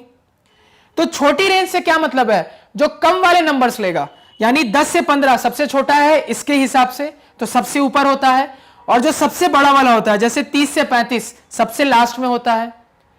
तो यही लोएस्ट क्लास है, इसी को क्या कहते हैं? आपका लोएस्ट क्लास, यानी कि सबसे कम वैल्यू वाला क्लास। इसमें क्या है? 10 से 15 तक की वैल्यू लेनी है, तो 10 से 15 तक की वैल्यू वाले 3 नंबर से मान लो, तो 10 से 15 तक की वैल्यू लेनी है, तो सबसे कम वाली तो वैल्यू लेनी है ना। आगे तो 15 से 20 से वैल्यू बढ़ गई, 20 से 25 हो गई, वैल्यू और बढ़ती गई। तो सबसे कम वैल्यू कहां होती है? सबसे ऊपर, इसलिए उसको लोएस्ट क्लास कहते हैं। उसी तरीके से जब मैं जाते जाऊंगा आगे, तो मैं सबसे आखिरी क्लास पे आऊंगा, तो मैं क्या देख रहा हूं? सबसे लास्ट जो मेरी क्लास है उसमें वैल्यूज 30 से 35 तक ले सकते हो, सबसे ज्यादा वैल्यूज ले सकते हो, यानी कि जो सबसे ज्यादा वैल्यू वाली क्लास होती है वही मेरी हाईएस्ट क्लास कहलाती है। तो यहां से अब क्या ध्यान में रखना है कि मेरा जो फ्रीक्वेंसी डिस्ट्रीब्यूशन टेबल बनता है उसकी जो सबसे पहली सबसे छोटी क्लास होती है वही लोएस्ट क्लास कहलाती है, और सबसे लास्ट की जो सबसे बड़ी क्लास होती है वो सबसे ज्यादा हाईएस्ट क्लास कहलाती है। अब यहां पे बात है कि आपको सवाल क्या कह रहा है, तो सवाल आपको कह रहा है यहां पे, अब ध्यान से देखना, the lower class limit of the lowest class is 10। यानी आपका जो टेबल है उसका जो लोएस्ट क्लास है, तो लोएस्ट क्लास मतलब ये ऊपर वाला होगा, लिए ऊपर वाला होगा। मान लो ये आपका फर्स्ट क्लास ही आपका लोएस्ट क्लास होगा, सबसे पहला क्लास। इसका आपका जो लोअर लिमिट है वो कितना दिया है? 10 दिया है। तो देखो किसी भी क्लास के लिए इसको लोअर लिमिट कहते हैं और इसको अपर लिमिट कहते हैं, इसको लोअर कहते हैं इसको अपर कहते हैं। तो आपको लोअर लिमिट दे दी गई है, कितनी दे दी गई है? 10। तो सबसे पहले क्लास की लोअर लिमिट आपको 10 बता दी गई है। आगे क्या है मुझे पता नहीं अपर क्लास लिमिट, लेकिन इतना क्लियर है कि ये जो टेबल होगा ना एक्सक्लूसिव टाइप का होगा, जहां एक खत्म होगा वहीं से दूसरा शुरू होगा, और ऐसे करके 5 क्लासेस हैं। तो 1 2 3 4 और 5 क्लासेस है। तो बताओ मेरे को, क्या बताओ कि आपकी अपर क्लास लिमिट क्या होगी हाईएस्ट क्लास की? तो हाईएस्ट क्लास कौन सा होगा? 5वां, सबसे आखिरी वाला, क्योंकि 5 क्लासेस हैं। तो 1 2 3 4 5, तो 5 क्लासेस में जो सबसे पांचवा सबसे आखिरी वाला होगा वही आपका हाईएस्ट क्लास होगा। तो हाईएस्ट क्लास की आपको अपर क्लास लिमिट पूछ रहा है, यानी यहां की वैल्यू पूछ रहा है। कैसे निकालेंगे अब देखो यहां पे, अब ध्यान से सुनना। तो फर्स्ट क्लास आपका क्या है, 10 से कहां तक जाएगा पता नहीं, कौन बताएगा, ये बताएगा आपको क्लास साइज। क्लास साइज 5 है, इसका क्या मतलब है, इसका मतलब ये कौन कौन सी वैल्यू रखेगा, इसमें कौन कौन सी वैल्यू आएंगी, यही बताएगा आपका क्या क्लास साइज। तो अगर मैं आपसे कहूं क्लास साइज 5 है, मतलब 5 वैल्यू आनी चाहिए। तो 10 से शुरू हो रही है, तो 10 आएगा एक वैल्यू, 11 दूसरा वैल्यू, 12 तीसरा वैल्यू, 13 चौथा वैल्यू और 14 पांचवा वैल्यू। तो 5 वैल्यू ये हो गई, क्लास साइज 5 हो गया। तो आप लिमिट क्या लिखोगे, 10 से 14 लिखोगे, यही लिखोगे, नहीं लिखोगे। क्यों नहीं लिखोगे, अब बात को समझो। अगर आप लिमिट 10 से 14 लिखते हो और ये क्लास कैसी है, एक्सक्लूसिव टाइप की, तो थोड़ा ध्यान से सुनना क्या हो रहा है। आपने गिन लिया कि क्लास साइज सर 5 था, आपने गिन लिया सर क्लास साइज मेरा क्या था, 5 था। तो यहां से आपकी वैल्यू 14 तक जानी चाहिए थी, तो 14 तक क्यों नहीं जाएगी, क्यों, अगर तुम यहां पे 14 लिख दोगे तो ये 14 से शुरू होगा। और 10 से 14 जाने का क्या मतलब है, एक्सक्लूसिव टाइप का क्लास है। तो एक्सक्लूसिव क्लास में क्या होता है, एक्सक्लूसिव क्लास में हम इस वाले को नहीं लेते हैं, तो हम 14 को नहीं लेंगे। यानी हमें वहां क्या लिखना पड़ेगा, हमें 14 तक लेना है, 5 वैल्यू बिठानी है, मतलब मुझे 14 तक लेना है, मतलब वहां पे मुझे 14 नहीं 15 लेना पड़ेगा। तो ये कहां तक जाएगा आपका, 15 तक जाएगा, तभी अगला 15 से शुरू होगा। इसको आप दूसरे तरीके से भी समझ सकते थे, कैसे समझोगे, तो आपको लोअर क्लास लिमिट पता है, आपको एक और डेफिनेशन पता है, क्या पता है कि क्लास साइज क्या होता है, true upper limit minus true lower limit. और क्या आपको पता है, आपको यह भी पता है कि एक एक्सक्लूसिव टाइप के क्लास में ट्रू अपर लिमिट ही अपर लिमिट होती है, ट्रू लोअर लिमिट ही लोअर लिमिट होती है। तो अगर आपको लोअर लिमिट पता है तो अपर लिमिट क्या बता दोगे, क्लास साइज को ऐड कर दोगे तो अपर लिमिट आ जाएगा। सिंपल है, ये कंसेप्ट हम जानते हैं। क्लास साइज आपको 5 दिया है तो अपर लिमिट कितना आ जाएगा, 10 + 5 15, क्वेश्चन खत्म हो गया। आप सीधे फॉर्मूला भी यूज कर सकते थे, कंसेप्ट से भी सोच सकते हो, फॉर्मूला भी यूज कर सकते हो। अगली क्लास उसी तरीके से क्या बता दोगे, 15 से 20, फिर 20 से 25, फिर 25 से 30, फिर 30 से 35। इसके आगे जाना है क्या, नहीं जाना है, क्यों नहीं जाना है, सवाल नहीं कहा है, सिर्फ 5 क्लासेस है। तो सबसे हाईएस्ट क्लास का अपर लिमिट कितना निकल के आया, 35 निकल के आया। नोट कर लो कितना निकल के आया, 35 निकल के आया। कैसे लिखोगे, लिखने का तरीका क्या होगा, तो इस तरीके से लिखोगे आप इसको। आप यहां पे लिखोगे first class is equal to, first class lower limit is equal to कितना है, 10 है। Therefore first class upper limit is equal to lower limit plus class size, class size यानी कि 10 + 5 और 15। ब्रैकेट में आपने ऐसा क्यों लिखा, लिखो सिंस एक एक्सक्लूसिव टेबल में, एक्सक्लूसिव टाइप के टेबल में upper limit true upper limit होता है और lower limit true lower limit होता है। ये आप ब्रैकेट में बोल के लिख देना। और जैसे ही आप ये कहानी बोलोगे तो आप इजीली यहां पे एक चीज बोल सकते हो, क्या बोल सकते हो, तो यहां पे आप इजीली बोल सकते हो कि ठीक है, अब उसके बाद में सेकंड क्लास लिख सकता हूं। तो सिमिलरली करके लिख देना, सेकंड क्लास 15 से 20, थर्ड क्लास 20 से 25, फोर्थ 25 से 30, फिफ्थ 30 से 35। तो मेरा फिफ्थ क्लास ही हाईएस्ट क्लास होगा और उसका अपर लिमिट 35 होगा। यही आपका सॉल्यूशन होगा। क्लैरिटी है। अब नेक्स्ट क्वेश्चन देखो, ये क्या था, क्वेश्चन नंबर 3, काफी अच्छा क्वेश्चन अभी तक का। क्वेश्चन नंबर 4 देखो, 4 क्या कह रहा है, अब इसको समझना। The class marks of a frequency distribution table are 15, 20, 25। देखो अब इस तरह का आपके पास एक टेबल है, उसका आपको क्लास मार्क दिया हुआ है, ठीक है, क्या दिया हुआ है, क्लास मार्क दिया हुआ है। क्लास मार्क क्या होता था, याद है सभी को, लोअर लिमिट अपर लिमिट का average, lower limit upper limit का एवरेज यानी कि lower limit plus upper limit by 2। मान लो इसका क्लास मार्क कितना आएगा, इसका क्लास मार्क मान लो, मैं कैलकुलेट नहीं कर रहा, मान लो 2 आया, इसका क्लास मार्क 3 आया, इसका 4 आया, इसका 5 आया, इसका 6 आया, मान लो। ये कैसे आता है, दोनों का एवरेज लेके, क्लास में जो लोअर लिमिट और अपर लिमिट है उसका एवरेज ले लूंगा तो मेरा क्लास मार्क आ जाएगा। हमने एक और चीज पढ़ी थी कि अगर मुझे सक्सेसिव क्लास मार्क दिया हो, अगर मुझे सक्सेसिव क्लास मार्क दिया हो तो वहां से मैं क्लास साइज बता सकता हूं। कैसे बताता हूं, किसी भी आगे वाले के क्लास मार्क से पुराने वाले क्लास मार्क को घटा दोगे तो आपको क्लास साइज निकल के आ जाती है। और क्लास साइज मेरे लिए बहुत इंपॉर्टेंट है। तो अगर मैं 3 में 2 घटा दूंगा तो मेरी क्लास साइज पता चल जाएगी 1। अगर मैं 4 में 3 घटा दूंगा तो मेरी क्लास साइज पता चल जाएगी 1। तरीका क्या है सक्सेसिव क्लास मार्क को घटाते जाना मुझे क्लास साइज बता देता है। इसी कंसेप्ट को अगर मैं यहां पे यूज करूं तो देखो सक्सेसिव क्लास मार्क क्या क्या आ रहा है। मान लो कोई क्लास रही होगी, 1 क्लास, 2 क्लास, 3 क्लास, इसका क्लास मार्क आ रहा है 15, इसका आ रहा है 20, इसका आ रहा है 25 एंड सो ऑन। अब मैं आपसे पूछूं कि हर क्लास की क्लास साइज क्या होगी, तो कैसे बताते हो? सक्सेसिव क्लास मार्क जो आ रहा है उसको घटा दो, तो कैसे निकलेगा क्लास साइज? या तो 20 में 15 घटा दो या 25 में 20 घटा दो, कितना आएगा? 5 आएगा। तो क्लास साइज कितना आया आपका? 5 आया। तो क्लास साइज कितना आया आपका? 5 आया। अब आगे क्वेश्चन पढ़ो। Find the class corresponding to the class mark 20। अब आपको बताना है कि ये क्लास की लोअर लिमिट और अपर लिमिट क्या होगी जिसकी क्लास मार्क 20 आ रही है। कैसे निकालेंगे? अब चीज को फिर से समझो।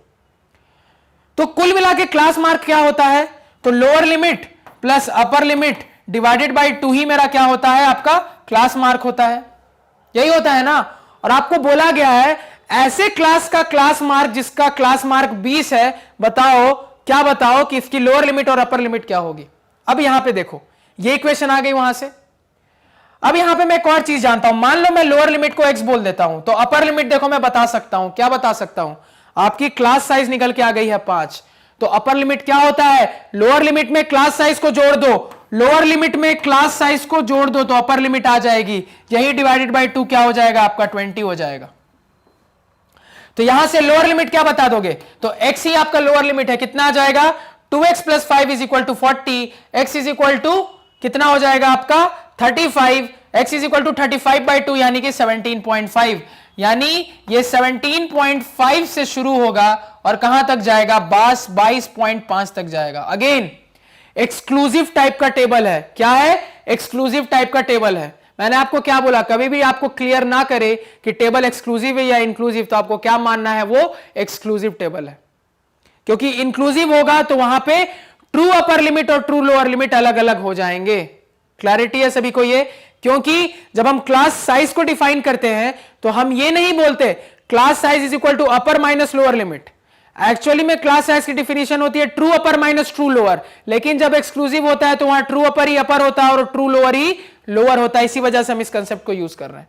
तो 17.5 से 22.5 यानी कि वो क्लास जिसका क्लास मार्क 20 आ रहा था उस क्लास की रेंज कहां से कहां तक है, मतलब कि उसकी लोअर और अपर कहां से कहां तक है? तो 17.5 से 22.5 तक है। क्लैरिटी है? लिखने का भी तरीका यही होगा। कैसे लिखोगे? Let lower limit = x, therefore upper limit = x plus class size = x + 5 यानी x + 5। ब्रैकेट में क्लास साइज कैसे आया? लिखो क्लास साइज = 20 - 15 या 25 - 20।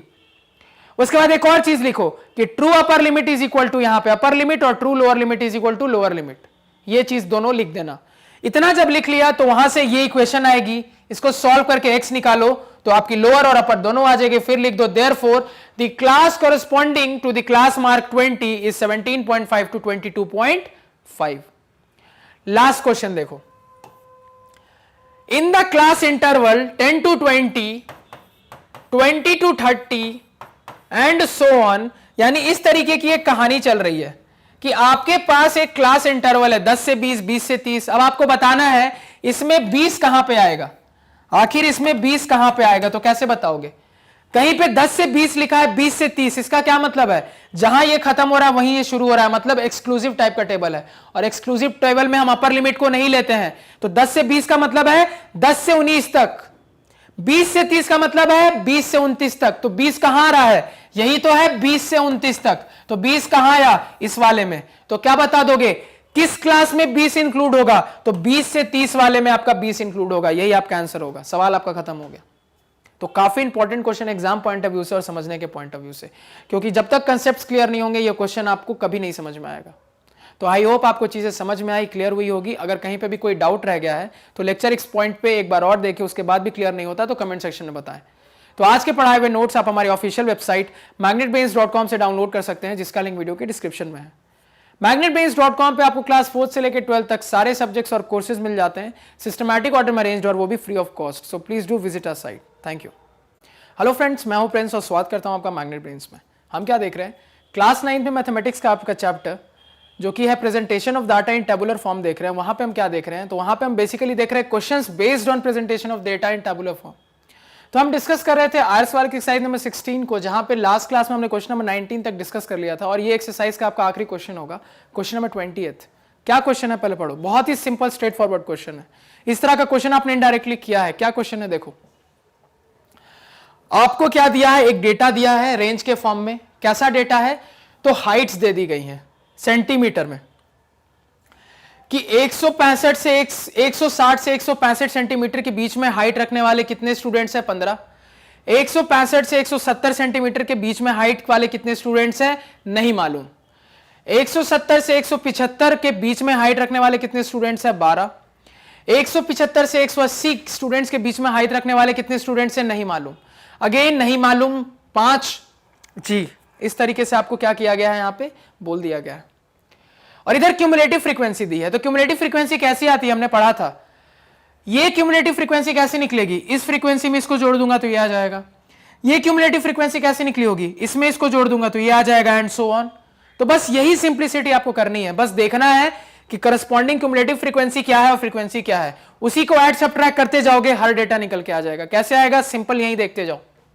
अब देखो यहां पे फ्रीक्वेंसी 15 है, तो पहली फ्रीक्वेंसी के लिए पहली क्यूमुलेटिव फ्रीक्वेंसी भी क्या होती है, 15 ही होती है। क्यों 15 होती है बताओगा, बताएगा कोई, क्योंकि इसके ऊपर तो कोई डेटा ही नहीं है ना, तो ऐड क्या करोगे, तो 15 का 15 ही हो गया। आगे नेक्स्ट क्यूमुलेटिव फ्रीक्वेंसी जो 35 आई है, कैसे आई होगी, तो इस फ्रीक्वेंसी में इसको ऐड करा होगा तभी 35 आएगी, यानी कि मैं 15 में बी को ऐड किया होगा तभी मुझे क्या निकल के आया आएगा, 35 निकल के आया होगा। तो यहां से बी क्या बता दोगे, 35 माइनस 15, यानी कि आपका कितना हो गया, 20 हो गया। तो बी कितना निकल के आया, 20 निकल के आया। तो बी यहां से क्या बोल दोगे, 20 बोल दोगे। आगे देखो, थर्ड की बात करते हैं। थर्ड में मैं क्या देख रहा हूं, देखो थर्ड इंटरेस्टिंग है, ध्यान से सुनना। थर्ड में मुझे क्यूमुलेटिव चाहिए, तो कैसे निकलेगी क्यूमुलेटिव, बताओ मुझे। तो यहां की क्यूमुलेटिव निकालनी है मुझे, कहां की, यहां की क्यूमुलेटिव फ्रीक्वेंसी निकालनी है। तो कैसे निकलेगी, इस क्यूमुलेटिव फ्रीक्वेंसी में मैं इसको जोड़ दूंगा तो ये आ जाएगा, इस क्यूमुलेटिव फ्रीक्वेंसी में इसको जोड़ दूंगा तो ये आ जाएगा, यानी कि सी क्या बता दोगे, 35 प्लस 12। तो क्या हो जाएगा, सी 35 प्लस 12 हो जाएगा। कितना हो जाएगा, 35 प्लस 12, 47 हो जाएगा। कितना हो जाएगा, 47 हो जाएगा। क्लैरिटी है। नेक्स्ट देखो, अगेन सी आपका 47 निकल के आया। अगला देखो, मुझे यहां का डी निकालना। अब मुझे डी नहीं पता, लेकिन मुझे यह पता है कि यहां की क्यूमुलेटिव फ्रीक्वेंसी 50 है। यह 50 कैसे आया होगा, इस 47 में मैंने डी को ऐड किया होगा, इस 47 में मैंने डी को ऐड किया होगा तभी मुझे 50 निकल के आया होगा। तो यहां से डी को आप क्या बता दोगे, 50 माइनस 47 यानी कि 3। कितना बता दोगे, डी को 3 बता दोगे आप। क्लियर है, नोट करें। अगेन देखो, ई निकालना है, ई नहीं पता कोई दिक्कत नहीं है। ई के करस्पॉन्डिंग आपको क्यूमुलेटिव फ्रीक्वेंसी पता है कितनी है, 55 है। तो ये 55 कैसे आया होगा, ये 55 कैसे आया होगा, अगर आप 3 में ई को ऐड किए होंगे, अगर आप 3 में ई को ऐड किए होंगे। देखो ये 55 3 में ई कह रहा हूं, यहां पे देखो ये 55 कैसे आया होगा, अगर मैं आपसे पूछूं तो आप क्या बोलोगे, ये 55 कैसे आया होगा, इस 50 में अगर आपने ई को ऐड किया होगा, इस 50 में अगर आपने ई को ऐड किया होगा, 50 में ई को ऐड किया होगा तब जाके आपका 55 आया होगा। तो 50 में ई को ऐड करेंगे तो 55 आ जाएगा। तो 50 में ई को ऐड किया तो 55 आया। तो ई क्या बता दोगे, 55 माइनस 50 यानी कि 5। तो ई कितना आ गया, 5 आया।